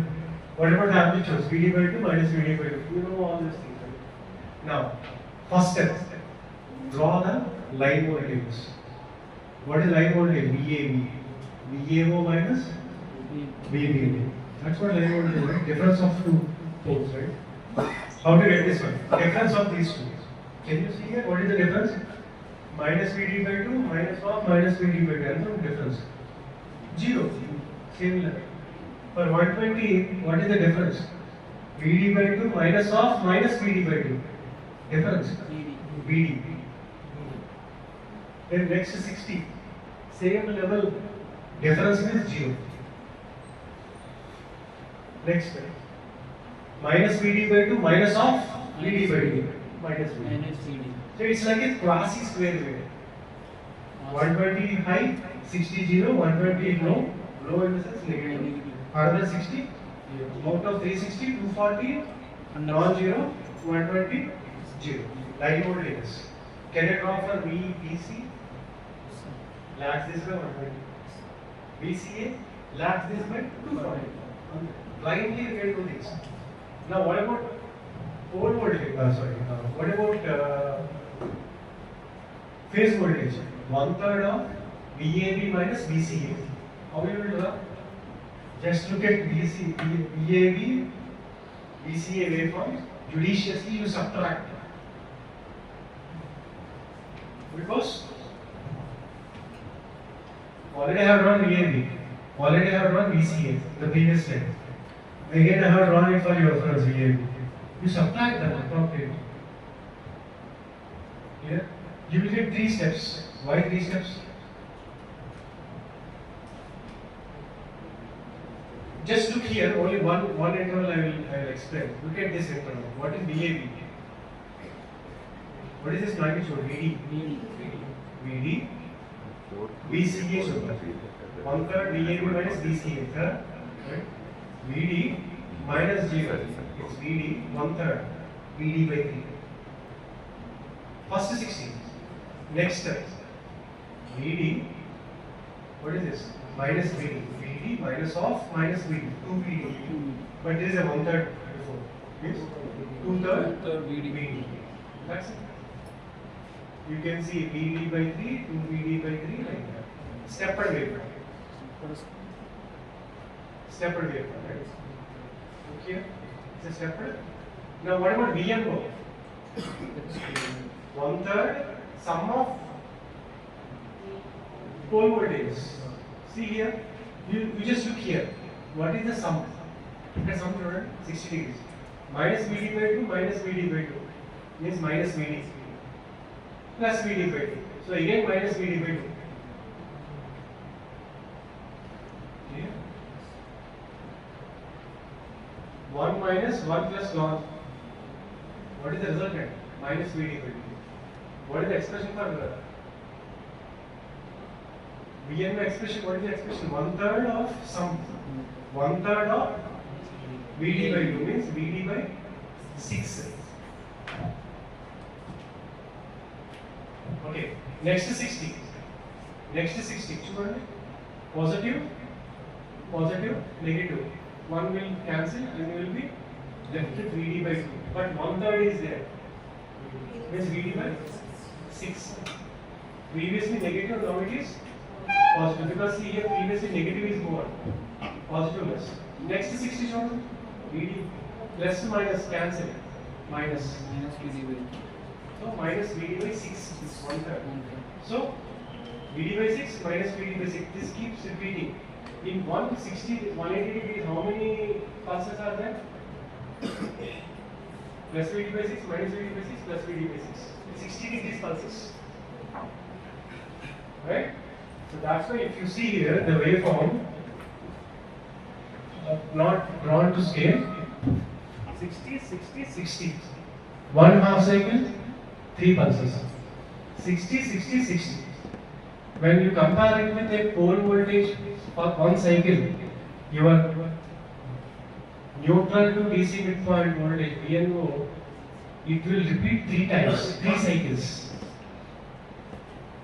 See, if you look at this frequency is thrice that of this. Its frequency is thrice that of this. Fine? What is your actual expectation? Normal voltage should be 0. But what about its voltage? Floating. And it's not always constant. Why floating is not always constant? Plus VD by 6 minus VD. Plus VD by 6 minus VD by 6. Neutral point floating. Okay, what about line phase voltage? Stepper wave. Line voltage? Quasi square. Not square, quasi square. What about pole voltage? Understand the terms. Square wave. Square wave. What about neutral to midpoint? Also square wave, but its frequency is thrice that of pole voltage frequency. Remember this? Now, if you look at the harmonic analysis, it's very important, actually. Right? These are the pole voltages, square waves. What about this line voltage? One waveform only has a line voltage, quasi square. What about phase voltage? Stepper wave. Pole is different from phase, right? Polar. This is pole, this is phase. Any difference is there? Is there any difference between these two? Yes. There is VNO. Is VNO 0? No. It's a square wave. Whose frequency is 3 times that of polar phase. Called square wave, right? It's a square wave, right? Right. Now, next.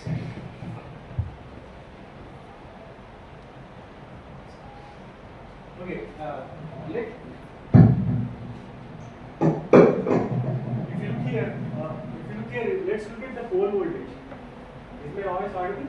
Yes, sir. If you look at pole voltage, right? This is the square wave. You know how to do harmonic analysis? Remember?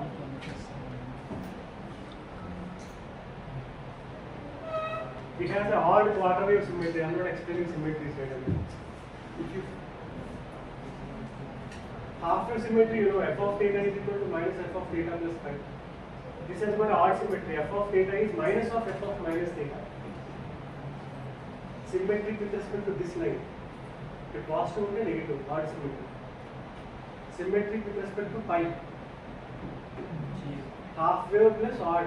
We call it as odd quarter wave. Then straight away AH is 0.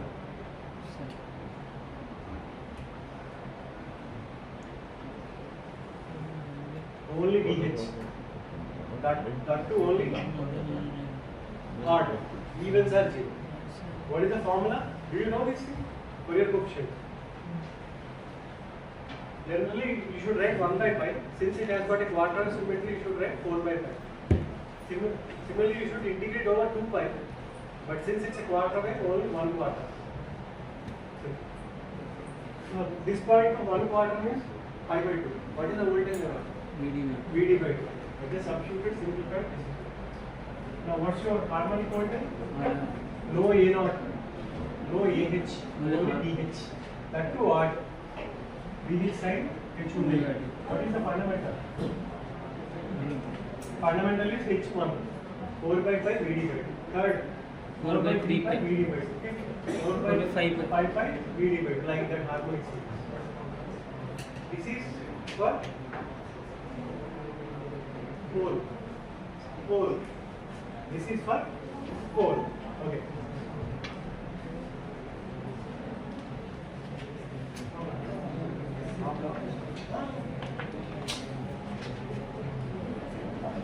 About 5 minutes for this.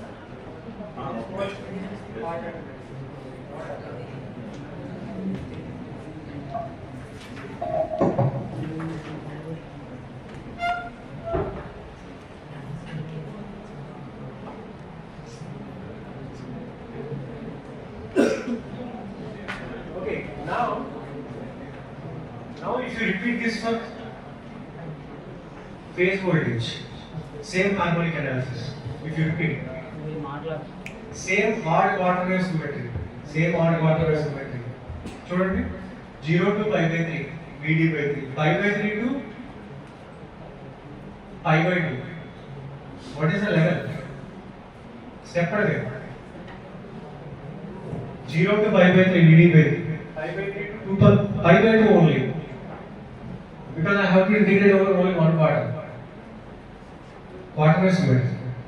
Meena చేయాల్సిన అవసరం లేదు. That's it, right? Okay. What is the level? 2 VD by 3, right? Like that, if you substitute and simplify it, you can see this is the harmonic orders. Right? Now, if you put h is equal to 3, interesting part. If you put h is equal to 3, what happens to here? Cos of anything by into pi by 2, 0. Now, what about last one? h3, -1. minus 1. 1 minus 1. 0. So third harmonic is absent. Third harmonic is absent. Fifth will be there. Seventh will be there. Ninth absent. All events are absent by half wave symmetry. I already told you. Odd also, triplets are absent. 3, 9, 15, 21. Clear? So what is the fundamental? Fundamental 4 VD by 3 pi. You can see here, this is 0, this is 1 by 2. What is the final answer? 2 VD by pi. What is the peak? 2 VD by pi. Okay. Now let's come back here. What is the fundamental of pole voltage? 2 VD by pi. So pole voltage fundamental peak is equal to Double time. phase voltage fundamental peak. That is important. Clear? Why? Why? Pole is equal to JN plus. pole is equal to phase into phase plus this one, right? I said this fundamental is equal to this fundamental. What happens to this? 0. Because its first fundamental is this waveform is 3 times that of this waveform frequency is 3 times that of pole frequency. This is also a square wave. If I do harmonic analysis, the first sine wave will be of how much frequency?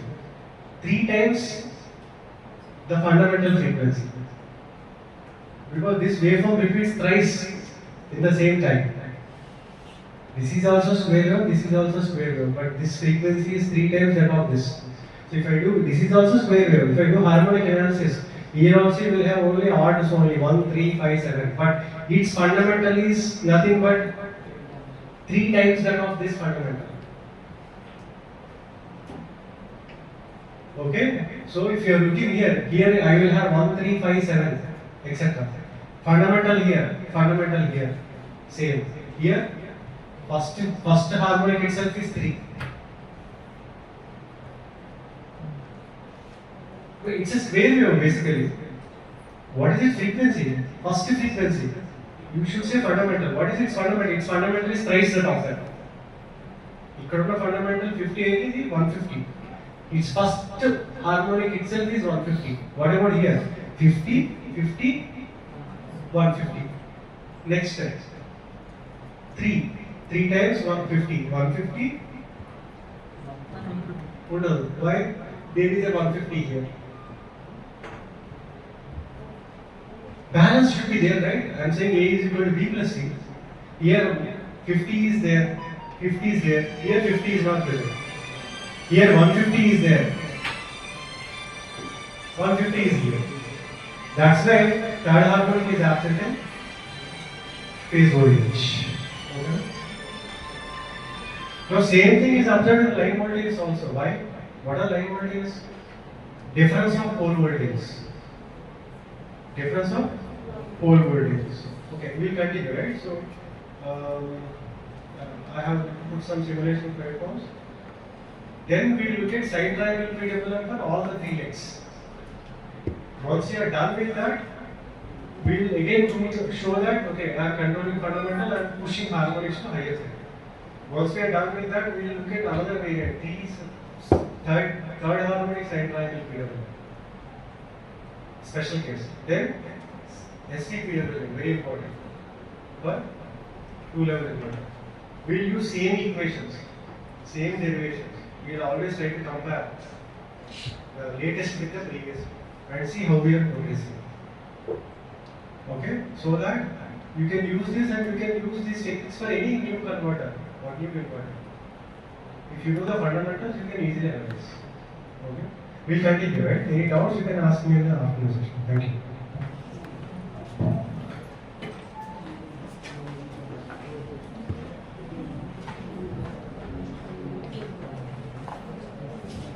So all of you go to lunch break. The next session 4 will be start from 1:30 p.m. onwards. So all of you gather here by 1:30 p.m. Resource person చెప్పిన దాని ప్రకారము reflection journal మీద article discussion అండి. So this one is the IEEE paper and this one is the title as design and analysis of చావైట్ PWM inverter for electric vehicles. So ఈ ఆర్టికల్లో పొద్దున sir మనకి డిస్కస్ చేసిన PWM ఇన్వర్టర్స్ కానీ charges కానీ electric vehicles use చేసే charges కానీ so different types of charges కానీ సో చార్జెస్ ని మనం ఎలా డిజైన్ చేస్తాము వాటిని ఎలక్ట్రిక్ వెహికల్స్ కి ఎలా అప్లై చేస్తాము అనేదంతా కూడా ఈ ఆర్టికల్లో మనము చూడొచ్చు. ఈ ఆర్టికల్ చెప్పిందంతా కూడా మార్నింగ్ రీసోర్స్ పర్సన్ డిస్కస్ చేసిందంతా కూడా ఈ ఆర్టికల్ డిస్కషన్ లో మనకి కవర్ అవుతుంది. So when coming to this block diagram, so this one is the PWM inverter which is coupled to the electric motor and this one is the induction motor drive and దీని base చేసుకుని మనకి electric vehicle అనేది ఏ విధంగా operate అవుతుంది అనేది morning resource person explain చేశారండి.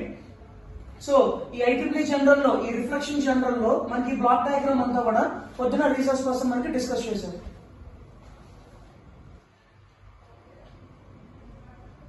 And these are the mathematical equations that are required for simulating the motor and PWM inverter ni manamu electric vehicle ki couple cheyadaniki manaki mathematical analysis ఏ విధంగా అవసరం అవుతుంది అనేది ఈ mathematical equations ద్వారా explain చేస్తాం. And this one is the simple flowchart.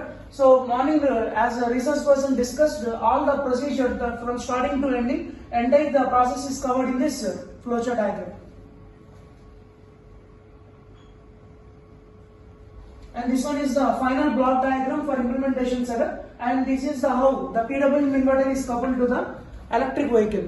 So by using this simulation diagram and by simulating this diagram in the laboratory, we can able to simulate the electric vehicle.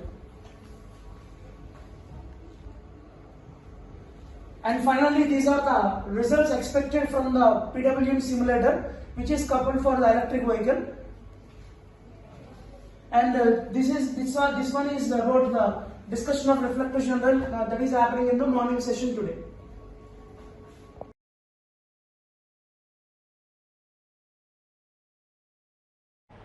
Okay, then the simplifications I can use and I can compute the harmonics.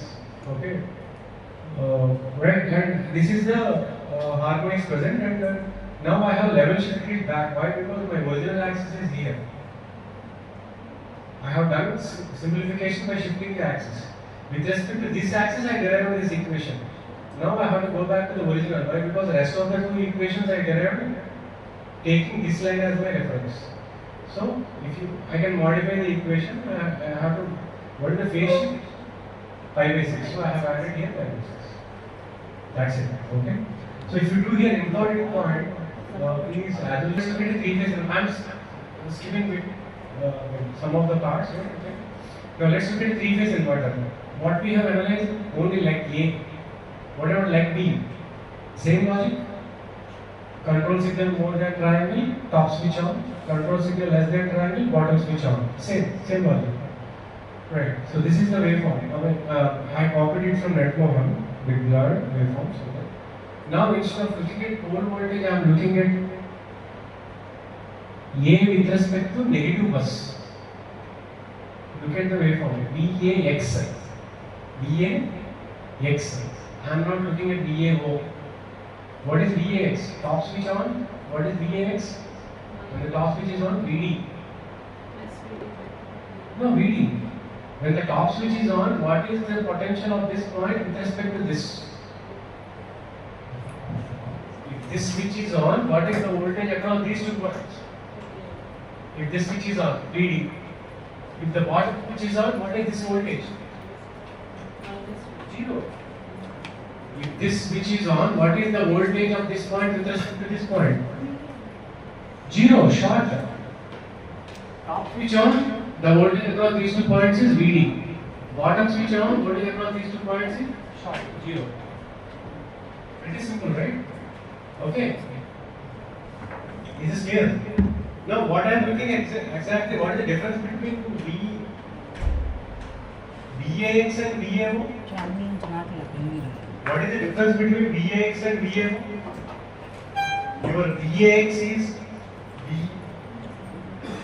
what is VAX? VAX is VAO plus this DC voltage. Means VAX waveform is nothing but pole voltage shifted by VD by D. Simple. Already, whatever waveform we have seen previously, same waveform, but only thing is shifted by VD by D. So now, what about the spectrum of VAX? Same as VAO, pole voltage spectrum. Extra thing is a DC component will be there. We did analysis for VAO in the morning. For VAX also same analysis.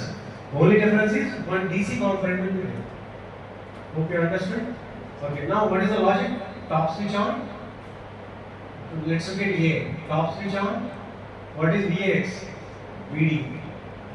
Here, bottom switch on. What is VAX? 0. Positive 0. Positive 0. Now what is VAB? I know VAX. What about VBX? I have to look at control voltage B. Right? What about here? Control less than triangle. Bottom switch. That's why 0. Control more than triangle. Top switch. VD. Now control less than triangle. Bottom switch. 0. Control more than triangle. Top switch. Okay. Like that we can analyze. Right. Here also, if you look here, what is VAB? Difference of these two. You can try by hand. You can find that the voltages will be like this. Positive half cycle only positive pulses or zeros. Negative half cycle only negative pulses or zeros. As usual, does this waveform has any fundamental? Yes. Average over one switching period, if you see, the averages keep increasing. Why? Center portion mostly positive, 0 period is very less. So average will be high only. Morning I already explained the same thing. So all these are averages, you just note down. Just join them. Now if you see here, why there is a, you can see here the 0 crossing is a bit heavier. Why? Because this is line voltage. Line voltage leads phase voltage by 30 degrees. Okay? Right? Okay. Now one more important point, why okay, here also MF has to be odd as usual. Why? If MF is odd, then only the symmetry is preserved, like morning I said. And here one more important point, as usual, MF has to be odd, but MF has to be a multiple of 3, odd multiple of 3, extra, I will say, constraint, I can say, right? Okay, morning I said MF has to be odd, now here MF has to be a multiple of odd multiple of 3. Odd multiple of 3. What are the numbers like odd multiple of 3 means? MF has to be 39. 13 times 3. Right? It should be odd number, but odd multiple of 3. Odd, but odd multiple of 3. 39. Maybe other numbers 51. 17 times 51. Don't use 18 3s because it is 54 even number. 19 3. 57. You take all the integers multiply with 3. Number has to be odd. Okay? 39. Okay? 21. 7 is 9 is 27. So your number has to be odd multiple of 3. Okay? Why? Why that one? Why? Because odd we know already, half F symmetry we are using odd. Why odd multiple of 3? Extra clause which we are putting. The reason is you look here, right? I mean the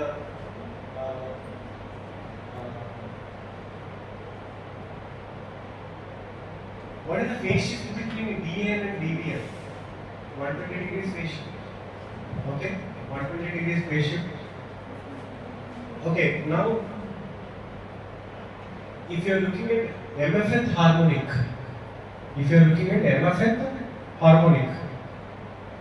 in A phase it will be MF, harmonic order is MF. There is no phase shift, let's assume. In B phase what happens? 120 degrees times MF. I am talking about some harmonic which is nothing but MF. A phase MF, B phase 120 times MF.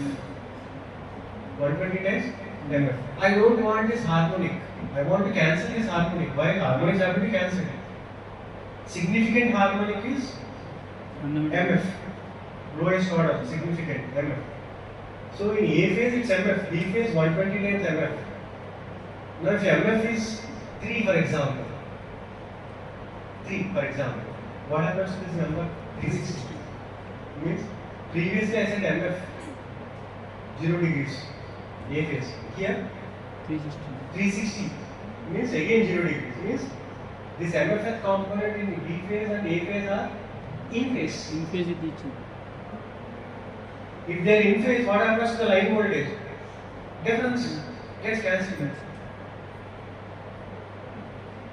Why? Because, hope you understood. If the components are in phase, then they get cancelled out. See, I am talking about phase voltage, but actually what is the difference between pole and phase? Both are same only, right? Only thing is B and Y is there extra. Okay? So, if MF is such that multiple of 120 becomes 360, then it's a good thing. Means same harmonics will be in phase. If I have a board, then okay, I hope you understood, right? Okay? Fine. So, similarly, I can look at ninth harmonic. Ninth harmonic in A phase is ninth harmonic in B phase. B phase, what is the phase shift? 120 into 9. 120 into 9 means it's a multiple of 360. 3 times 360. Board and on screen. You can write? Oh. అది touch స్క్రీనే sir. You can write? Yes. Notepad over. Notepad over. You can correct it. Yeah. You can correction. Not notepad over. Notepad. You can't write on this. But it's very difficult. Now we can. Hello. Okay, right. Yeah. Okay, you see.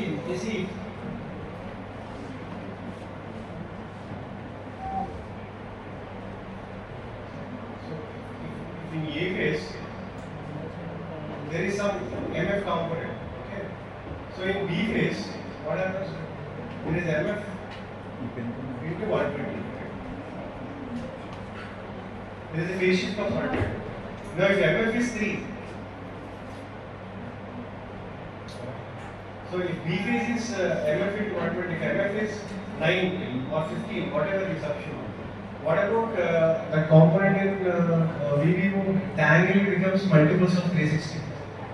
Multiples of 360 means? శాస్త్ర అయిపోయింది. Yes sir. Right, so that's the advantage basically, right? If you use MF as a 3 times odd number, then automatically if you're looking at 2 phases, the one phase if it is 0 degrees, the other phase also it is 0 degrees. Right? Okay? అందుకే రా నేను మధుని అడుగుతాను. Okay, so yeah, so now you can see here that sir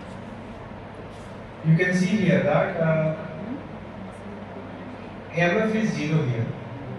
Why MF is 0? Because those MF components will cancel each other. Because MF is now 3 times some odd number. Okay? Right? So we are able to cancel some harmonics. That's the only advantage. Okay? Fine? Right. I'm skipping these things. Right. So if you look here,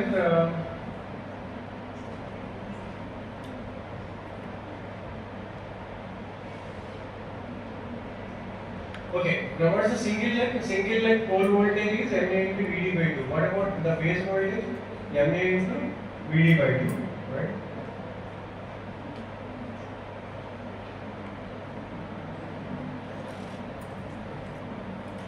We have already proved in the model the fundamental pole voltage is this one. Now in that you substitute B control EA. Now I am putting extra letter A, right? Because it corresponds to A phase. Now what is B control? B control peak into sin omega y. Now this is MA into VD by 2 into sin omega y, right? So the fundamental pole voltage is as usual, like what we have seen in the model, right? This is nothing but phase voltage fundamental also. What about line to line voltage peak fundamental? √3 times. This is MA into VD by 2, right? That will be multiplied with √3. Okay? Fine? Yeah, that's it, right? Okay? Okay, generally, if you look here, in this table you might have come across, these are the harmonic orders and these are the modulation indexes. Okay? Now how these values are filled is pretty easy to understand because see, I just take one thing, right? What MA1 is maximum, right? What is the corresponding line to line voltage? VLL means line to line voltage. Fundamental line voltage is 0.61. How to prove that? What is the pole voltage fundamental? MA into VD by 2. Phase voltage fundamental? Same. What about line voltage fundamental? √3 times phase. Sir నేను phone చేస్తున్నానండి ఒకసారి. Okay, √3 times phase. Now this is peak. What about RMS? You need to divide this by √2. Right? Now √3 by 2 √2 is 0.61 to MA VD. Now I am trying to indicate here these fractions are normalized values. You got this one, VLL1 is 0.61 to MA VD. You divide this by VD, VLL1 by VD. That is tabulated here. That is nothing but 0.61 to MA.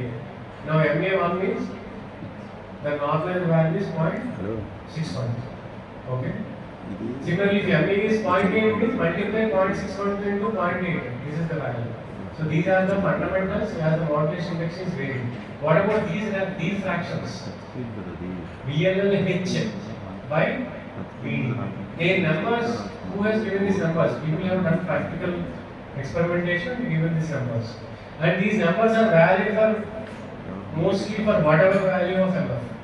But MF has to be more than 50. Generally we use very high value of MF. No worries. Okay? Fine. So you see here the harmonics 4 MF plus or minus, they are just fractions, very small, higher order harmonics. Okay, this is MF plus or minus 2. If I put MF 20, like 21, for example, 21 won't be present because it's a triple N harmony, 7 into 3, or multiple of 3, it's 21. So that's why here I haven't shown MF because MF harmonic won't be present in the system. But MF plus 2, MF minus 1 will be there, minus 2 will be there. Okay. You see their fractions, their values are very, very small. This is 0.612, this is 0.19. Side bands, this is much lesser. So harmonics, they keep reducing.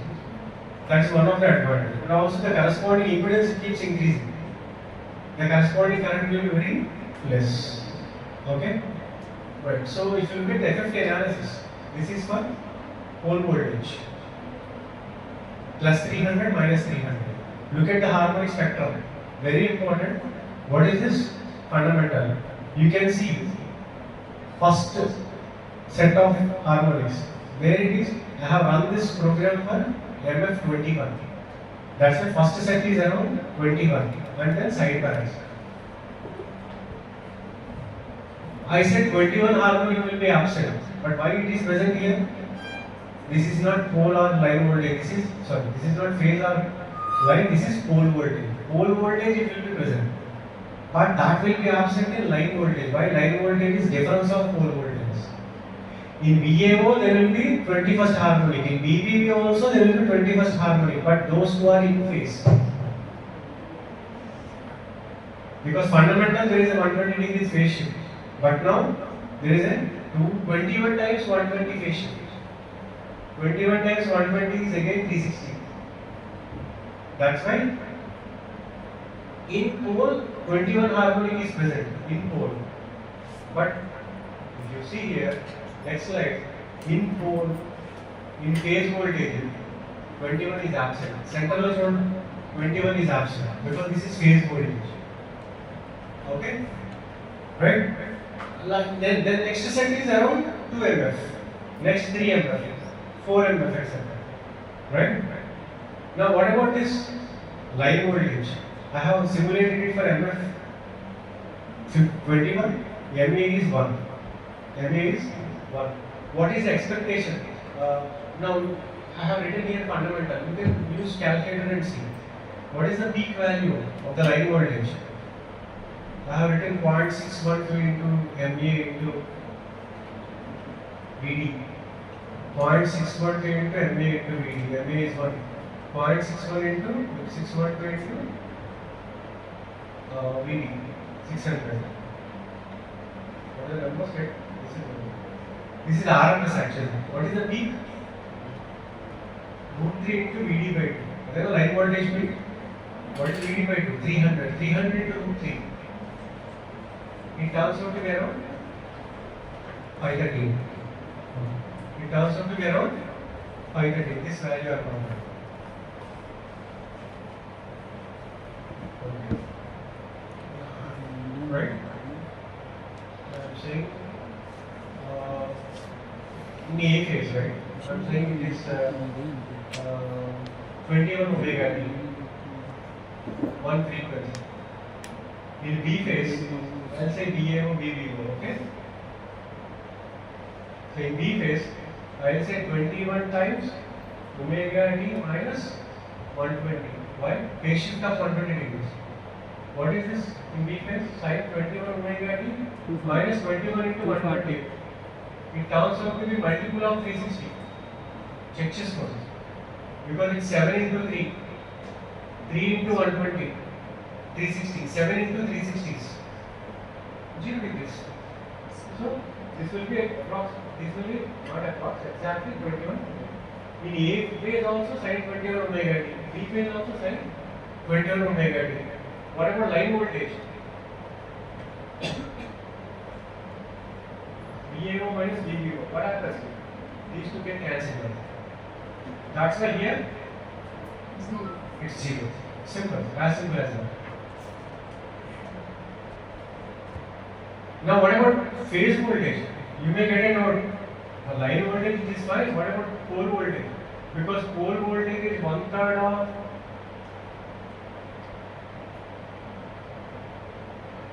If line voltage is absent, one line voltage, second line voltage also same thing. Why? VCO, how it will be? Some amplitude, don't worry, sine 21 into omega t minus 240. What will happen? Again sine 21 omega t.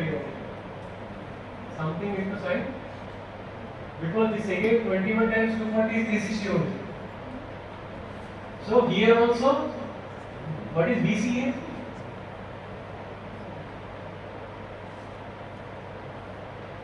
Sorry. What is VCA? Difference of two pole voltages. I have already proven. VCO sin 21 omega t, VAO sin 21 omega t, VO sin 21 omega t. Everywhere it is increase components. So what happens? They are not present in line voltage. If they are not present in line voltage, they are only present in the phase voltage. As simple as that. Okay, na? Right? Now look at the current waveform. Is this better than what it used to be earlier? Is this better than this? This is 180 degrees more. Now this is sine triangle PWM with MF 21. Is it better or not? Now look here. Look here. Distortion. How much? Almost 5%. What was the distortion earlier?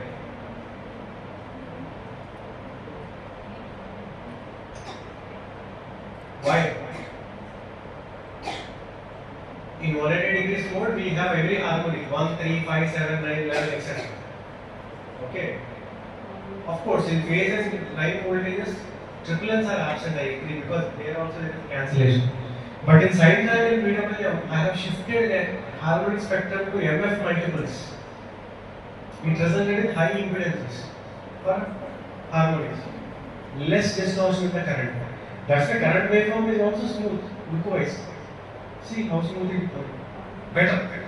It's better than earlier, right? The distortion from 10, it has come down to 5%. Okay, now, fine. So this is good. So what is the basis for this? Of course, I haven't explained very clearly why, because it will take a lot of time. But if you understood single pole, 3 poles, same thing. Phase shifted by 120 degrees. That's it. The extra what I have added, VAB is VAO minus VBO. Whatever VAO, we know already analysis. Whatever VBO, same analysis, omega t minus 120.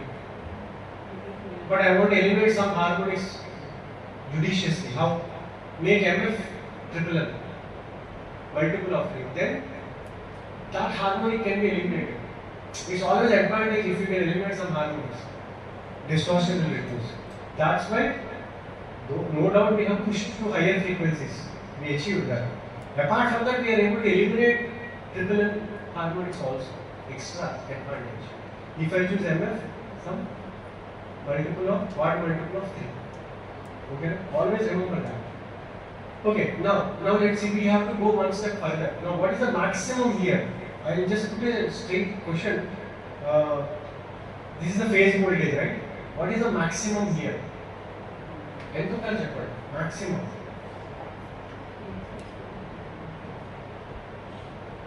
What is the maximum for pole voltage? Is there pole voltage? What about maximum phase voltage? I have already proved that VAN1 is equal to VAO1. Fundamentals are same in pole as well as phase. We have proved that, right? Why? Because VAO is equal to VAN plus VNO. Based on that, we proved. Fundamental here are same. Okay, na? That's what we proved. Here. So, what will be the maximum per phase voltage? This is the maximum. MA1, BD, I used 600, 300 because of some simulation error. Simulation is like because there will be some snapper resistance in the MOSFETs. Because of it, there will be some drop. Okay, otherwise it would have been 300. Okay, what is the maximum? Ideally 300. Can I get more than that? I use a VD of 600. It resulted in max 300. Can I go beyond that? This is referred as DC, increasing the DC bus utilization. Can I go beyond 300? For that, we can use third harmonic injection. Because see, I have a DC voltage, I want to generate an AC. I want to maximize the AC voltage level. What is the advantage? I can use lesser DCs. DC voltage is not natural. There is AC supply, you need to convert that to DC. Right? So you want the DC voltage to be less. Why? Why DC has to be less? Because when the switch is on, this is the DC voltage, right? If this is less, when the switch is on, how much this has to block?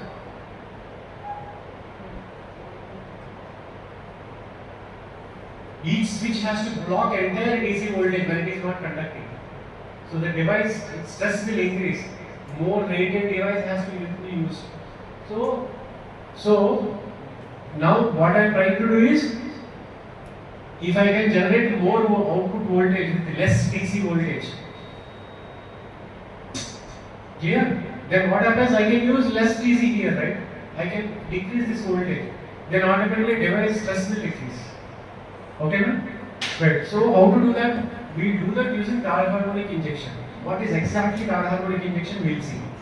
You have to be very careful with this, right? Okay.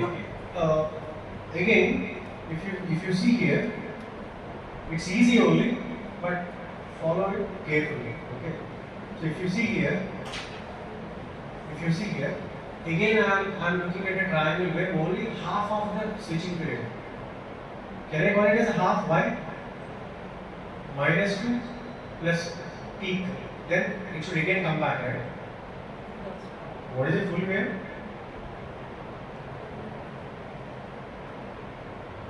What's a full wave? Peak to, this is a full wave. That's a full wave. What I am looking now? Only this part I am looking. Is there half switching period or half carrying period? Okay. Now, what I am doing here? There are the control signals A, B, C. If I am taking them flat, they are supposed to sine waves, right? But if switching frequency is, if the carrier signal frequency is very high, in one carrier period, the waveform looks flat, not in 8 voltage. So that's why I do flat lines. Because they don't vary much, right? Now, what I have written here? A, B, C, A phase switch, B phase switch, C phase switch. 3 lines. 1 means what? Top switch on. 0 means A0 means bottom switch on. Clear? Okay. Why I have put 1, 1, 1 here? Because the control signal C, A, B, all 3 are more than carrier. Means what? All the top switches are on. If all the 3 top switches are on, I am indicating it that by 1, 1, 1. Now here, carefully, okay? Very easy actually. A, B, C. Now here, control B is more than carrier, B1. A is also more than carrier, A1. What about C? Less. That's why C is 0. Now, in this interval, I have drawn lines right in this interval. A less, C less, but B more. That's why 0, 1, 0. What about in this small interval? All 3 are less. That's why 0, 0, 0. Okay? Is this clear? Now what? Okay. Now in this state, right? In this state, what happens? If all the 3 switches are on, what happens? Can anybody answer? Sorry, I mean, I can't, I am not able to write clearly. All top switches are on. All top switches are on.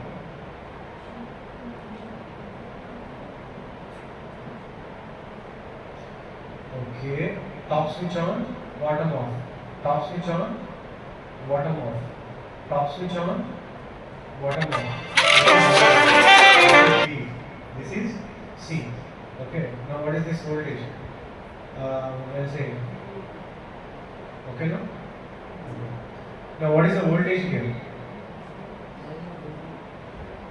If all 1, 1, 1, what is VA? What is VA? SVD. Plus VD by 2. Right? Plus VD by 2. What is VB? Plus VD by 2. What is SVD. What is VC? Plus VD. All three pole voltages are VD by 2. Right? See, you can see here that A, B, C, A, B, C, and bottom is open, right? And this is how it is. Clear?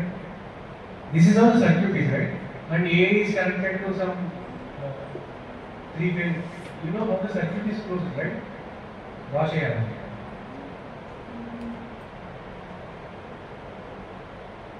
Something else. Clear? This is A plus, B plus, C plus. What happens then because of this? What does it mean? What does it mean? Here also I have figured out. What does it mean? Unnecessarily I wasted time. What does it mean?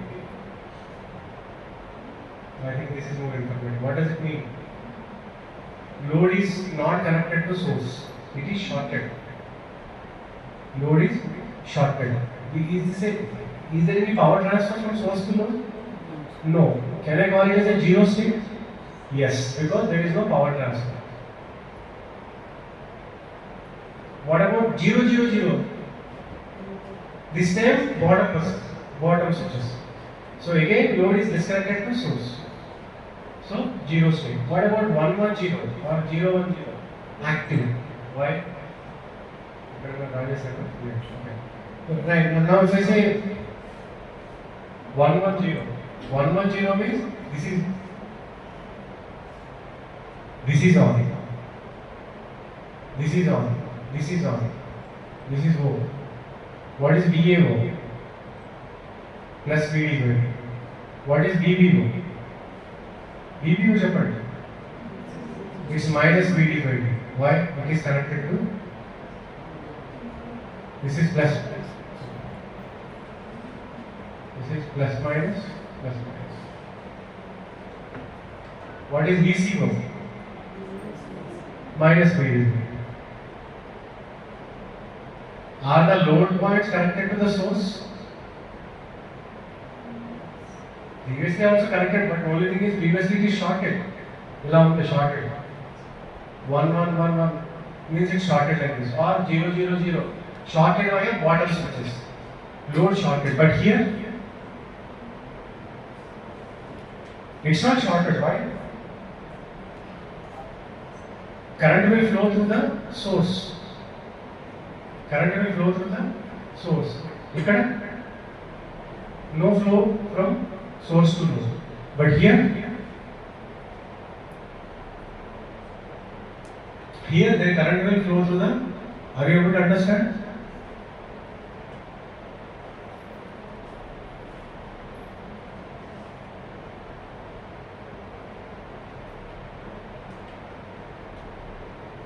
This is how it is connected. Now current is it flowing? Yes, it will flow through A, B, via B. Circuit flows or current? Huh? Some current also can flow through B.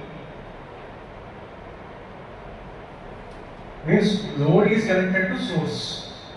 If it is 1, 0, 0. But here no connection. All the three terminals are shorted. Means load is being shorted. Here You can see that current will flow through A, right? Right here, current will flow through A and back to B, or through C, it will come back to like this. So it's a closed circuit. Means energy exchange will happen from load to source. Okay. So that's why here, let me just erase all these things. That's why here I will say anything if there is a mix of ones and zeros, I will say active state, because the load is connected to the source. Power exchange for energy transfer. Here also active. Here inactive. Right. Okay. Now let's look at the other case where I have added a small control signal referred by VCM. Small control signal I have added to what? All the three control signals. That's why the levels I have increased. Control signals are added. Then what happens to the durations of these conductions? Let's investigate. See what happens. M. Here M increased. Why? The level increased. So this is the point until which all three phases are more than triangle. So M increased means 1 1 1, that case increased. What about N? Active state, it remains same. Why? Why it remains same? Why? Because here it moved to left, right. What about the upper echelon here? Previously the state ended here, but now the state shifted to the right. Okay, the state shifted to the right here. Here also the state shifted to the right. So what is the overall duration of the state? It remains same. Clear? See, this level is increased. N state starts here, but N state previously ended here, but now it will end here. So here it increased, here it is shifted to the right, here also it is shifted to the right. Okay, it is delayed here also it is delayed, but overall duration remained same. What about O state? Same case. It should have started here, but it started here now. It should have ended here, but it ended a bit later. But overall duration remained same as earlier. But what about P state? Previously it started here, ended here, but now it started a bit later. But ended, it has to end here, right? So this is P reduced. What about M? Increase. What about N and O? Remained constant.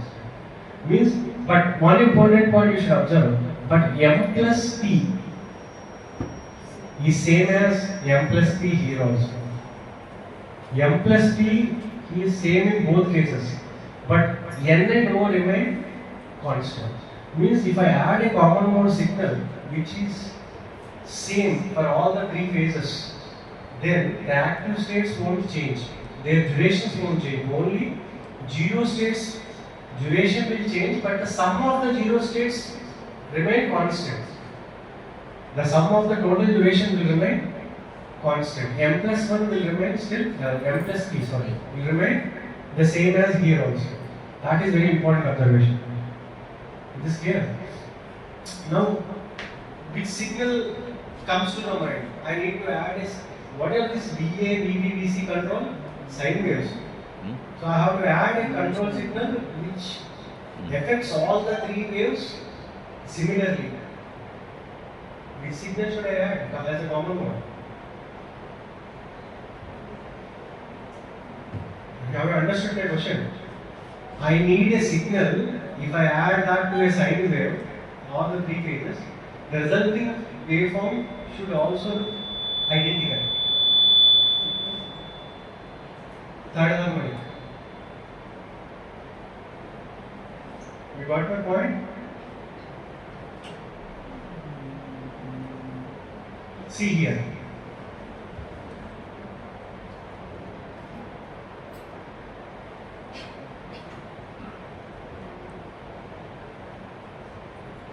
See here. Okay. To understand this, this is my control signal, right? This is your control signal. I am trying to add a common mode signal. Just now we have analyzed, right? Active states remain unchanged, zero states they change, but the sum of the durations will remain constant, right? Okay. Now I added a third harmonic. Is it a third harmonic? Positive half, negative half, positive half. Its frequency is 3 times that of the fundamental. Third harmonic, right? Now if you look at control signal A, what the control signal A sees is this waveform. Okay. Avuna? Now look at control signal B, positive half cycle. Just focus on positive half cycle. It sees also same signal. Positive, negative, positive. Are you able to understand? You look here, right? Sir ల్యాబ్లో అయిపోయినాయి sir ల్యాబ్లో కూడా Zero crossing of.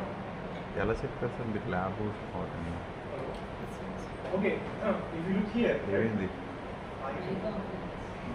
okay, zero crossing here, right? I mean, positive, negative, positive, right? Charging. First half. Now look from B point of view.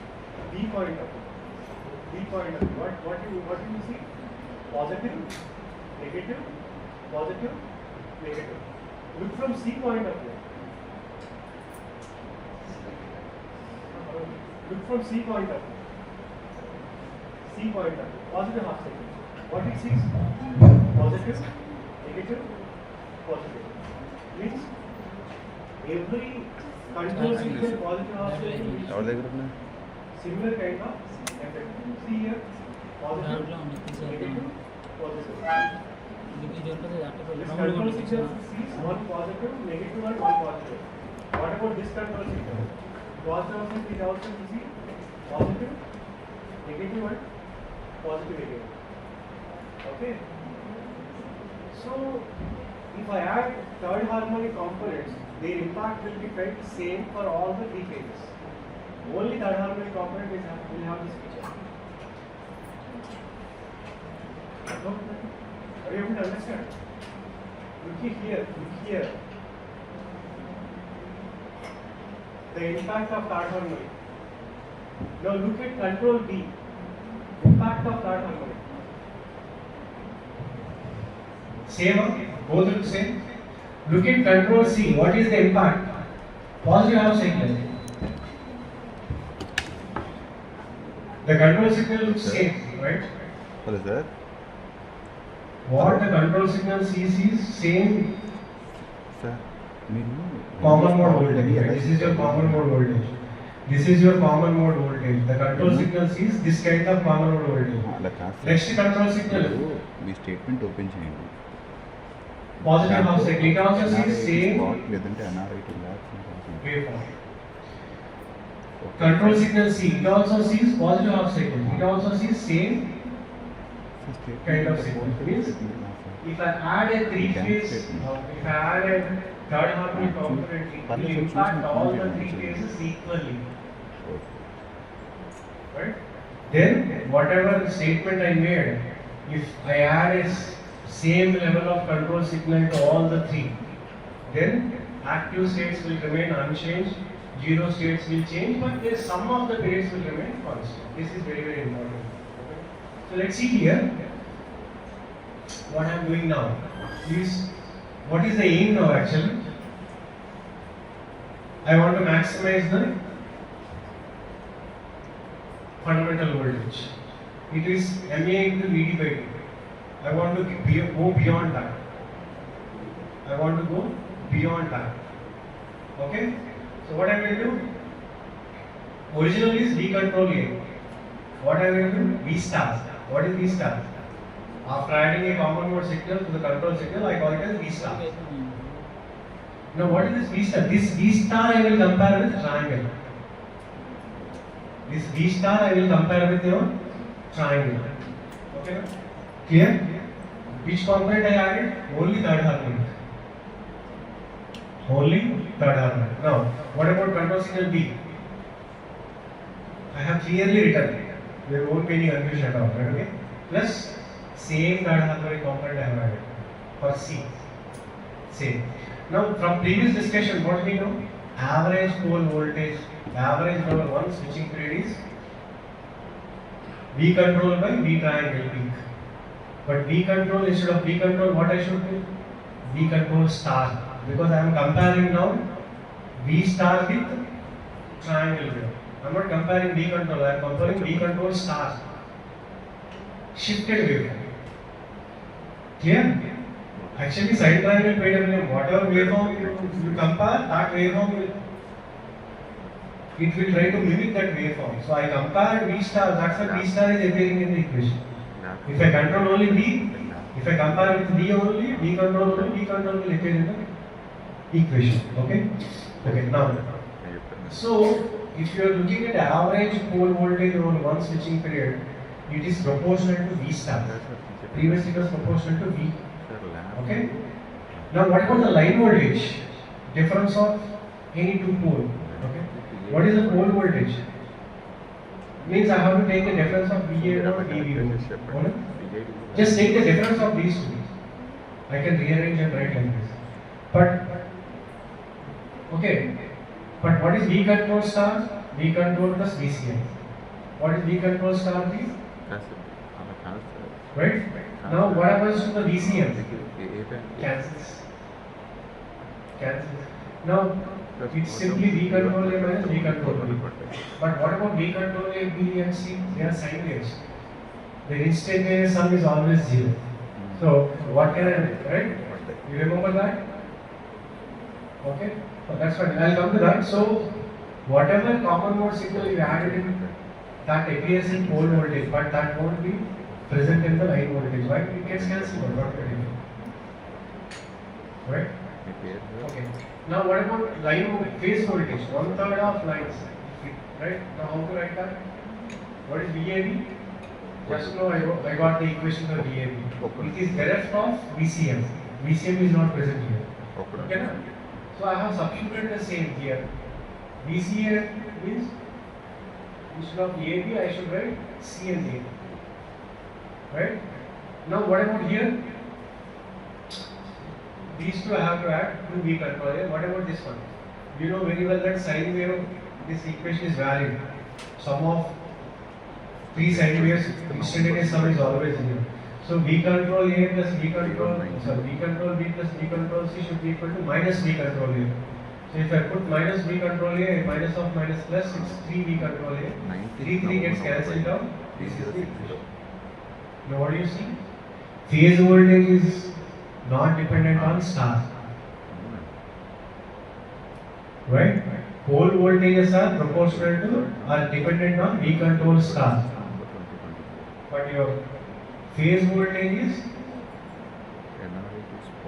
dependent only on V control. Though I added a common mode, that is not going to get reflected in phase voltage. Pole voltage it will reflect. But what is the voltage which is applied across the load directly? Phase voltage only. Clear? So, my common mode addition is not going to impact phase voltage. Clear? Fine. And we know that VAN has a sinusoidal shape. Why? Why we know that VAN is a sinusoidal? Because V control is some V control peak into sin omega t. Okay? I have clearly written. This is the sine. Okay? It's a sine wave, right? But is VAO a sine wave? Is VAO a sine wave? No. Why? I added a third harmonic to a sine. Now it doesn't look like a sine wave. It got modified like this. I have drawn the waveform. Sorry. This is my original V controller.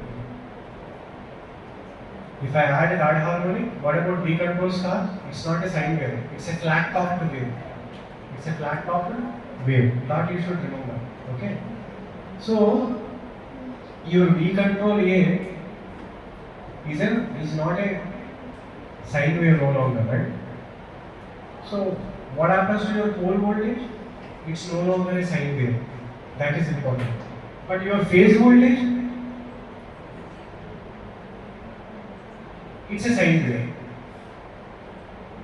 But pole voltages, they are not sine. But phase voltages, they are sine. That is enough for us. Because that's what I am applying across the nodes. What about line voltages? They are also fine. Why? We proved in line voltage, there is no VCM. There is no VCM. So line phase are good. Only pole voltage there is a VCM, non-sinusoidal. Okay. Shape also I have drawn. This particular is right. Okay. So now what happens here? Right. So you know this looks like a sine wave. So we can write average as a VAN1 is fundamental. It's this. What about pole voltage? I can't write fundamental. Why? It's no longer a sine wave. It's a flat topped wave. Is this clear? Right. Fine. Okay. So what we understood? If you add a common mode voltage, then what happens? Pole voltage won't be sinusoidal, but phase and lines will be sinusoidal. And if I add a third harmonic, all the three phases will be impacted equally. Okay, now using that we will see third harmonic addition. Why third harmonic addition? Let me just take this waveform. Okay, what is the first set of waveform? What is the first waveform? V control A is peak, means maximum, right? Maximum is NA1. Assume that your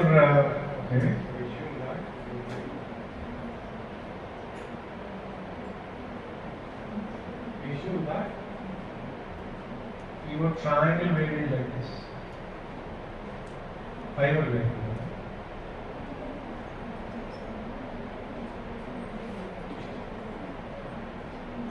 Okay, max. The max, right? So what I'm doing now? My control signal peak is same as triangle peak. What is MA? 1.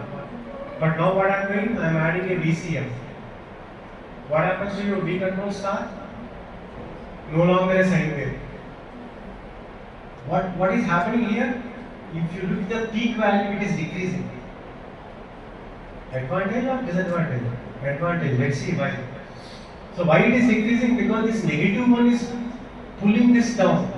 The negative part, this negative part, it is pulling the positive part down.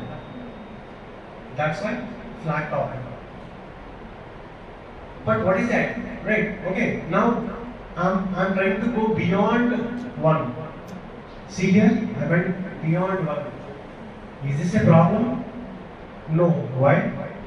This is already trying to pull this down. Now it got pulled down, but still I didn't went beyond 1. Why? Sine triangle PWM. My control signal can't be more than triangle peak. Peaks should be maximum, they should be equal. But don't look at V control. Look at V control star. Why? I am comparing V control star, not V control. Right? So this is valid. I am still within the bounds only. I am controlling V control star with V triangle. I am not going beyond V triangle peak. Right? If you see here, triangle peak and control signal peak, they are same, max 1. Okay, na? But what is the advantage? What advantage I am gaining? But my V control can be beyond 1.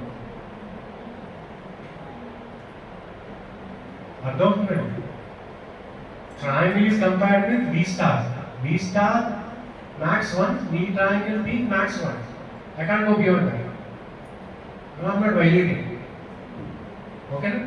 But what is the advantage? Because of that, V control can be more than 1. V control star has to be 1, but V control can be more than 1. Why? This will pull this down, don't worry. Okay? Now let's go back. What is the advantage? I said your phase voltage is proportional to V control A. Pole voltage is proportional to V control star. Pole voltage will be limited. But what about phase voltage? I can go beyond V triangle peak. This is proportional to V control. This is proportional to V star. V control star. Just now I have shown that V control A could be more than 1. More than 1 in the sense more than V triangle peak. Is this clear? Just now we have proved, right? I can go beyond 1. I can go beyond 1. Previously, what is it?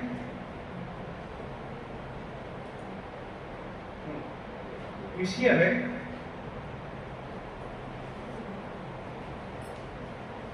See, you see here, what is my MA? I think I have V triangle peak is 1. V control peak can be, so MA is equal to V control peak in SPWM, right? Okay, no? Right? So here what I am doing, I am going beyond 1. I am going beyond 1. Waveform, right? If I use this VCM, I can make V control beyond 1, but V control star is still less than 1. So I am not violating anything. What is the advantage? I said fundamental peak is MA into VD by 2. Previously MA would be 1 only, but now what is MA? More than 1. We can do that, it could be 1.154. Means what is the advantage? I can get extra 50% voltage for the same VD by 2. Fine. Now the next question. I said third harmonic we have to add. What is its amplitude? Nth amplitude. That question has to be answered. That amplitude has to be 1/6 of control signal amplitude. VCM amplitude should be 1/6 of, sorry, I mean it's not comfortable. V control. 1/6 of V control. Okay? Is this clear? That I haven't proved. You can, I mean, I'm skipping this, right? I mean, this derivation you can understand. I mean, in the sense, what should be the, right? If you see here, roughly I will tell you. Okay, what should be the? This is your. Let's assume V triangle is 1. What is MA? What is MA? V control peak by V triangle peak. If V triangle peak is 1, what is MA? Just V control peak. Okay, na? So I have put here V control peak instead of V control peak, I have put MA directly. Sin theta plus this is what the peak I want to find out. K. Okay, na? This is an equation. It's not a linear equation or linear equation. We try to solve this such that what is F? F and that. F is nothing but V control star. V control star should never go beyond 1. We'll solve this equation such that V control star shouldn't go beyond 1. But V control can go beyond 1. Okay? I'm skipping this why because I have to cover STPW. Okay, that's why I'm skipping this. Derivation, I will give you the material, you can go through that. Derivation is, you can easily do that.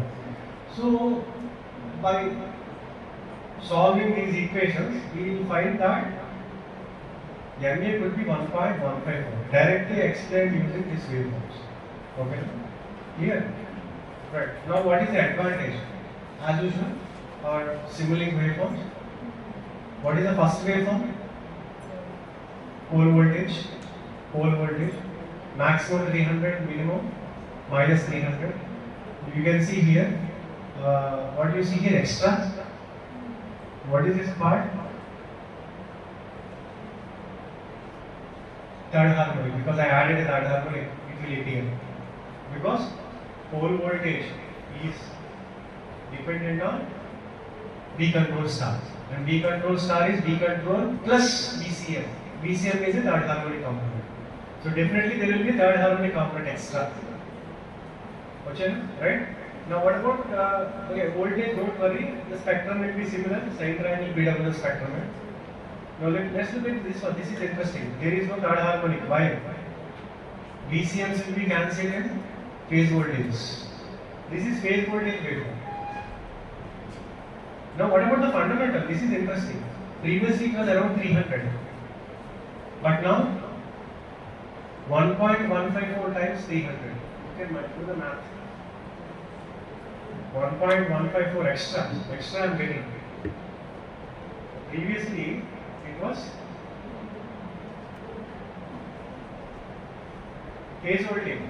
Just try to remember the shape, right? Separate waveform. Phase voltage separate waveform. But there will be several notches. Why? Sine triangle pyramid.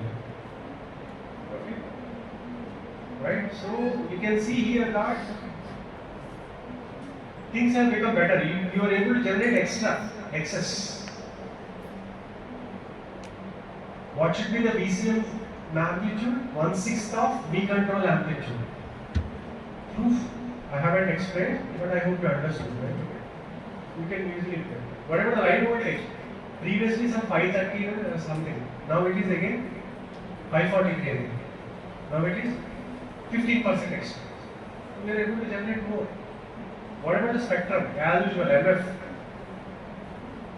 and its side bands. 2 MF. What is 2 MF? 22 or 42. 42 and its side bands. MF is 21. Okay? Okay. So now I didn't tell you the proof right now.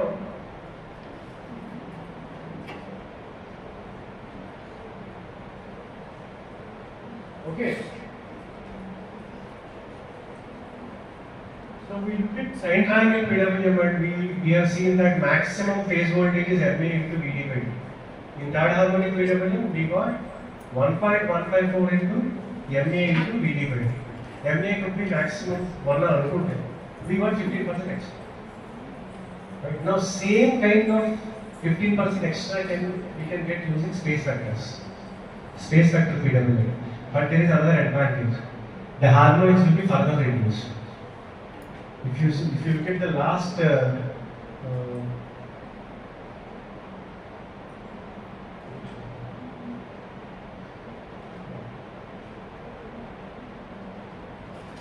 remember this number?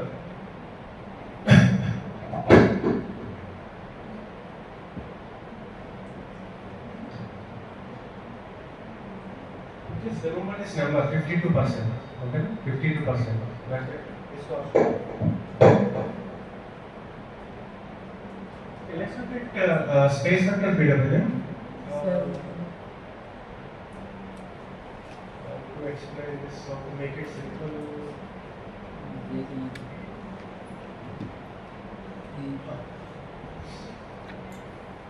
We look at a simple approach.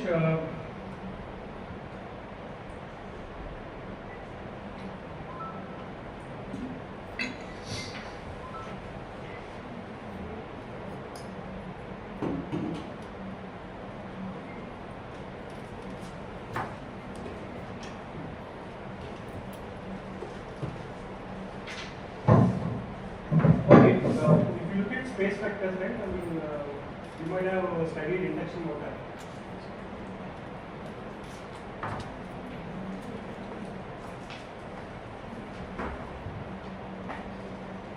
You might have studied induction motor, right? If you apply a three-phase sine wave to 3 windings which are space displaced, there is a difference. Space displaced by 120 degrees.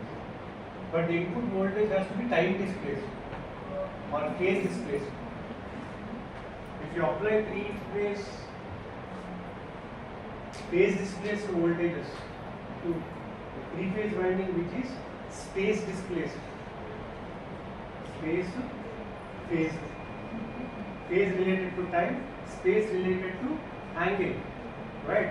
The windings of the 3-phase machine.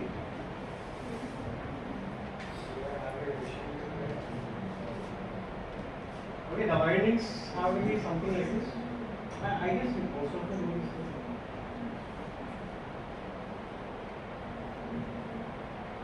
If you got a winding here, okay? A phase, B phase, C phase. space displaced by 120 degrees. Then I should give a waveform which is phase displaced like this. Voltage if I give, then the current, resulting current will be like this only. Omega t minus 120, omega t minus 2. Right? So if you have three windings like that, if I give voltage or current like that, there will be rotating magnetic field. Everybody knows this one, right? I will explain that. Okay. Right now, what we have in our hand, this inverter, right? Imagine this is your induction machine. Induction machine. Now, if I give some voltages such a way to this induction motor, okay, if those voltages have fundamental which are space displaced by, which are phase displaced by 120 degrees, balance degrees, kind of, right? Okay. Then what happens? There will be rotating magnetic field in the induction machine. You agree with? Okay. If I could give some three-phase voltages, balanced means equal amplitude, phase displaced by 120 degrees each. That's what balance is. Balance is supply. If I could generate, then if I impress here, then there will be rotating magnetic field. Rotating magnetic field. Same concept we use in space vector PWM also. But here, what we do is, we try to generate some voltages at these ABCs, right? And if I do in certain fashion properly, then the resultant will be a rotating vector. Okay, minute hand rotation, right?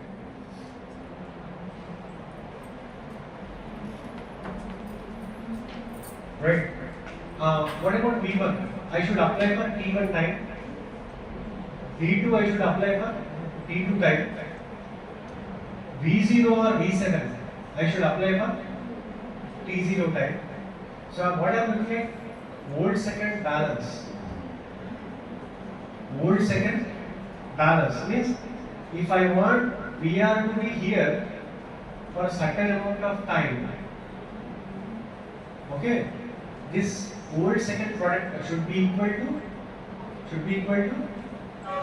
V1 for sine time T1, V2 for time T2, V0 for time 0. I have to balance these.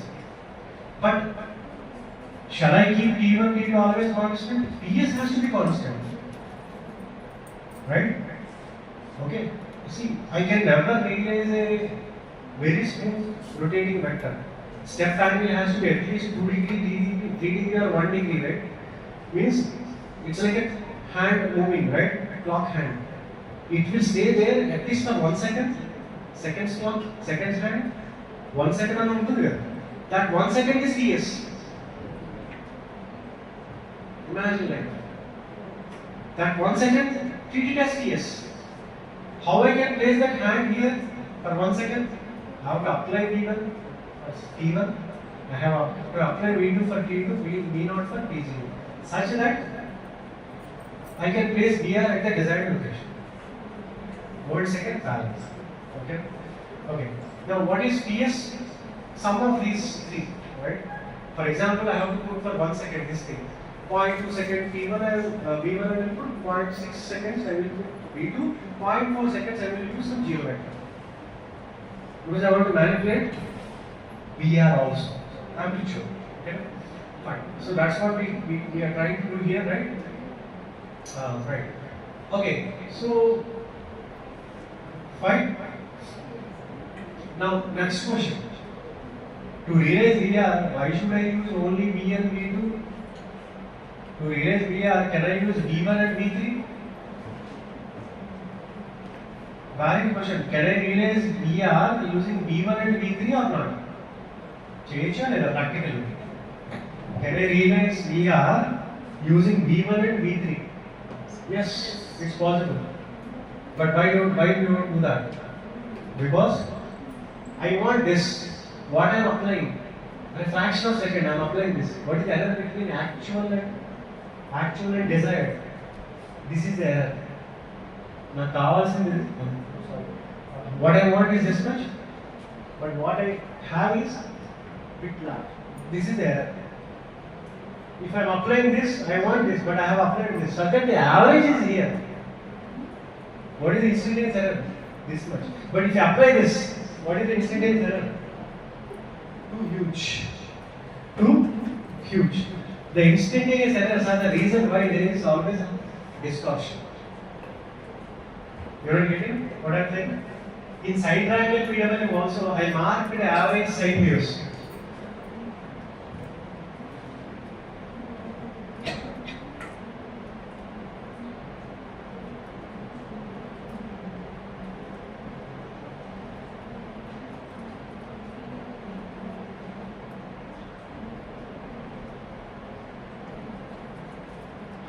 So what is this waveform, right?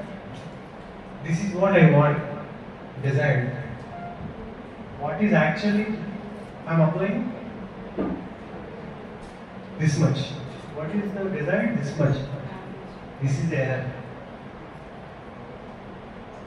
Because of this error only there is distortion. Harmonics. That's it, right? Because of the mismatch only there is harmonics. So that's why here, but you don't have any option. Why? You are given a DC supply, you want to generate AC. This mismatch will always be there. Your aim is to reduce this mismatch. Then automatically harmonics will be reduced. You have to understand that. Okay? So here, in SVPWM, if you want to reduce the distortion, you have to choose the nearest vectors. Right? Don't argue that I want to put here, why don't I use this? Use this, no problem. You can generate a rotating, but the error is huge. I hope it's clear.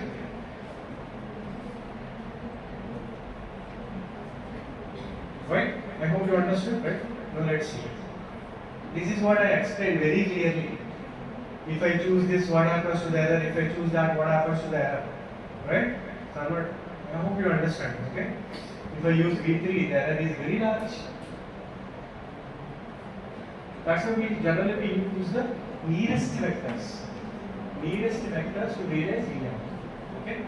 Fine. Everything I have explained like that. Now what is the next step?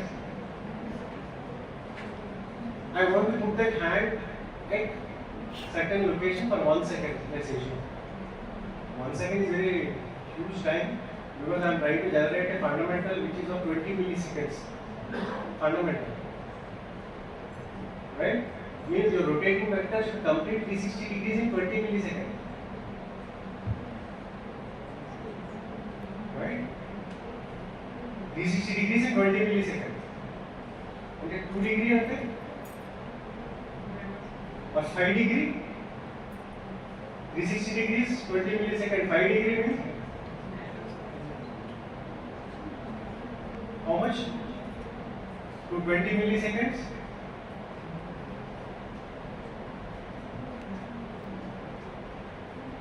Five into 20 milliseconds by 360. 360, 20 milliseconds, 5 degree, how much? Means 20 milliseconds into 5 by 360. Very, very small.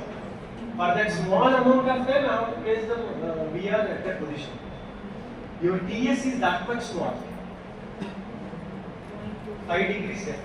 Very, very less. Okay, now? Right. Now, out of the TS, to place VR at the TS, V1, V2, V0 has to be applied for respective times. And the total time should be equal to TS only. It has to be equal to TS. Those times T1, T2, T0 are referred as dwell times. Dwell times. Are they fixed? No. We already seen. Right? Are they fixed? No. If the resultant vector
Okay, so let's see, let's understand how to find this belt time.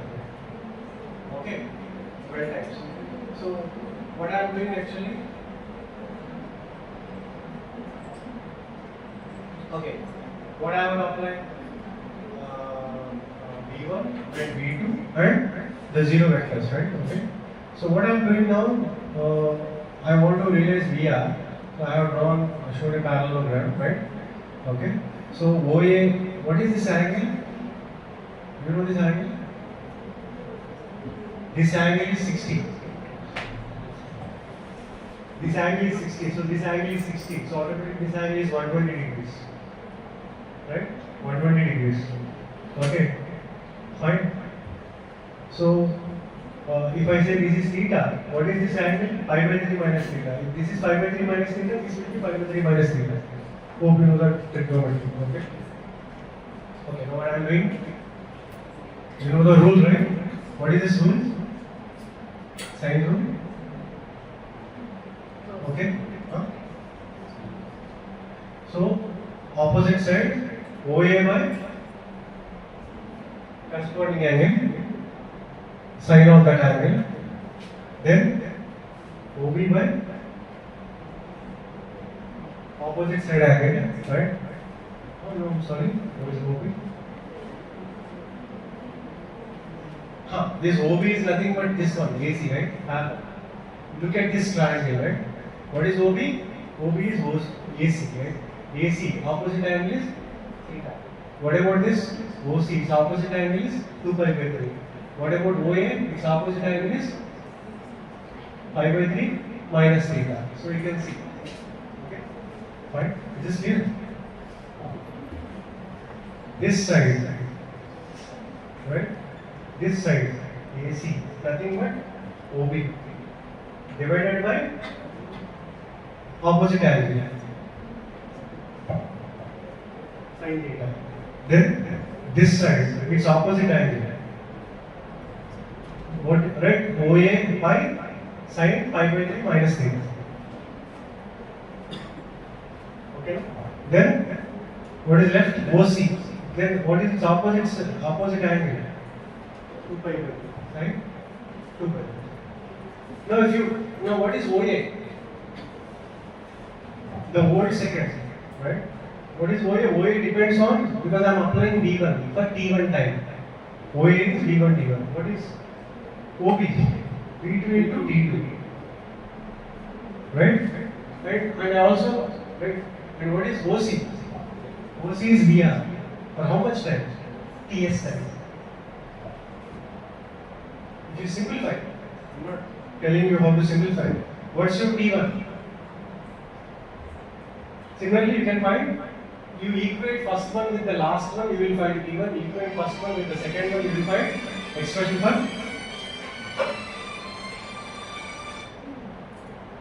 for T2. Then you know what is TS? TS is equal to T1 plus T2 plus T0. I have found T1, T2. I have to fix TS. How smoothly the vector should rotate, you have to fix. 2 degree here, 3 degree here. How to find the degrees, convert that into time? I already told you. 360 degrees is 20 milliseconds. If I want a step to be 2 degree, what should be my TS? So you know you have to fix the TS. TS is very small, means smooth rotation, means your VA, VB, VC are close to sine waves. Clear? Okay. So I know TS, I have found T1, T2. What about T0? I can calculate. So zero vector has to be applied for this much time. Is this clear? Okay. Right. Now, based on that, I am talking about T1, T2, T0 values. I am saying V1, V2, V0 are being applied. Actually, what I am controlling? Pole voltages. That's what in my mind. I want to look at VR. I don't worry about other things. Control pole voltage by placing VR at desired location. It has to rotate smoothly. If I am able to do that, I am able to generate sine waves. This is the crux of SVPW. Right. How the pole voltage look like? Because of these switchings. What I am applying first? Okay. How to apply? There is a method behind this. First step, we will start with 0 states. 1 1 0, then 1 1 0, sorry, triple 1, then 1 1 0, clockwise. Then 1 0 0, then 0 0 0. Then I will go back again. This is defined as 7 segment switching. Very popular. If I use 7 segment switching, harmonics will be reduced. Somebody has done research and proved that. And why start with 1 1 1? The advantage is 1 1 1 means what? What do you mean by 1 1 1? VAO VD by 2, VBO plus VD by 2, VCO plus VD by 2. Then 1 1 0 means A plus B plus continue to be on, but C plus is off. Only one switching. Only one switching.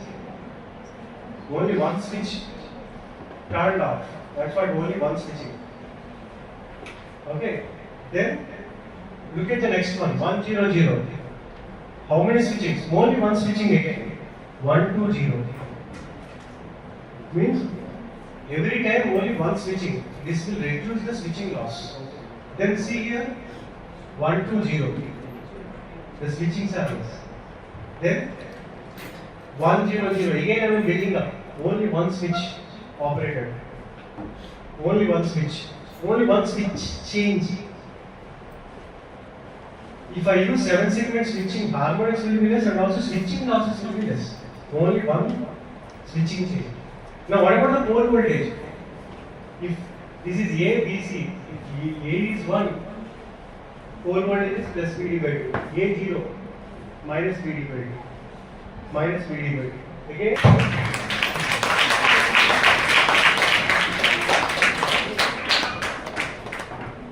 Actually I thought of covering multi-level also. Multi-level inverters, but with this background, actually, if you understood, I will give you the material, right? Go through that. If you understand this properly, then you can apply these techniques for any converter actually. Section 4 of this is AHT sponsored ATAL FDP, sir. Thank you, sir. Now I request our principal, Dr. C. Nagabhaskar, sir, and Dr. N. Samsir, sir, coordinator of ATAL FDP, and head of the department and controller of examination to felicitate Dr. K Ravindra, sir. Sir, please.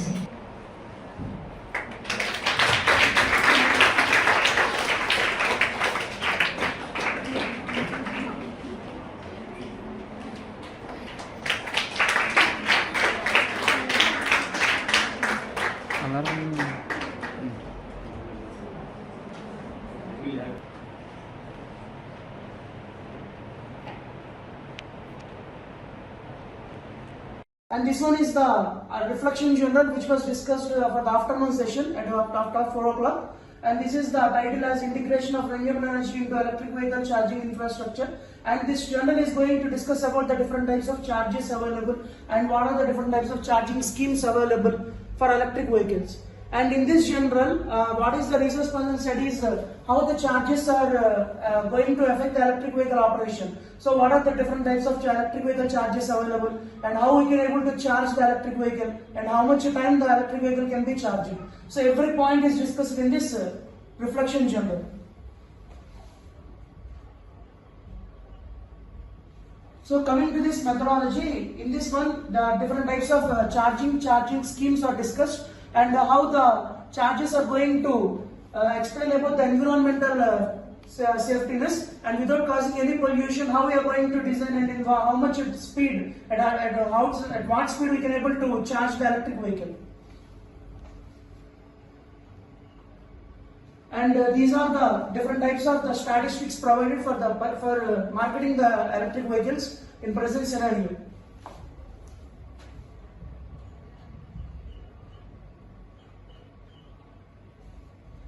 And finally, this one is the electric vehicle charging station, which was designed for charging the electric vehicle in very shortest span of time. And these are the present marketing scenarios where the electric charging stations are located, and these are nothing but the fast charging stations which are discussed by the research person earlier. And finally, coming to the conclusion of this reflector journal, in this journal, finally we have studied about the points regarding that what are the different types of charges available for electric vehicle, and in how much time we can able to charge the electric vehicle, and what are the financial issues regarding the situation of the electric vehicle charging station. All these points are covered with this reflector journal. Thank you.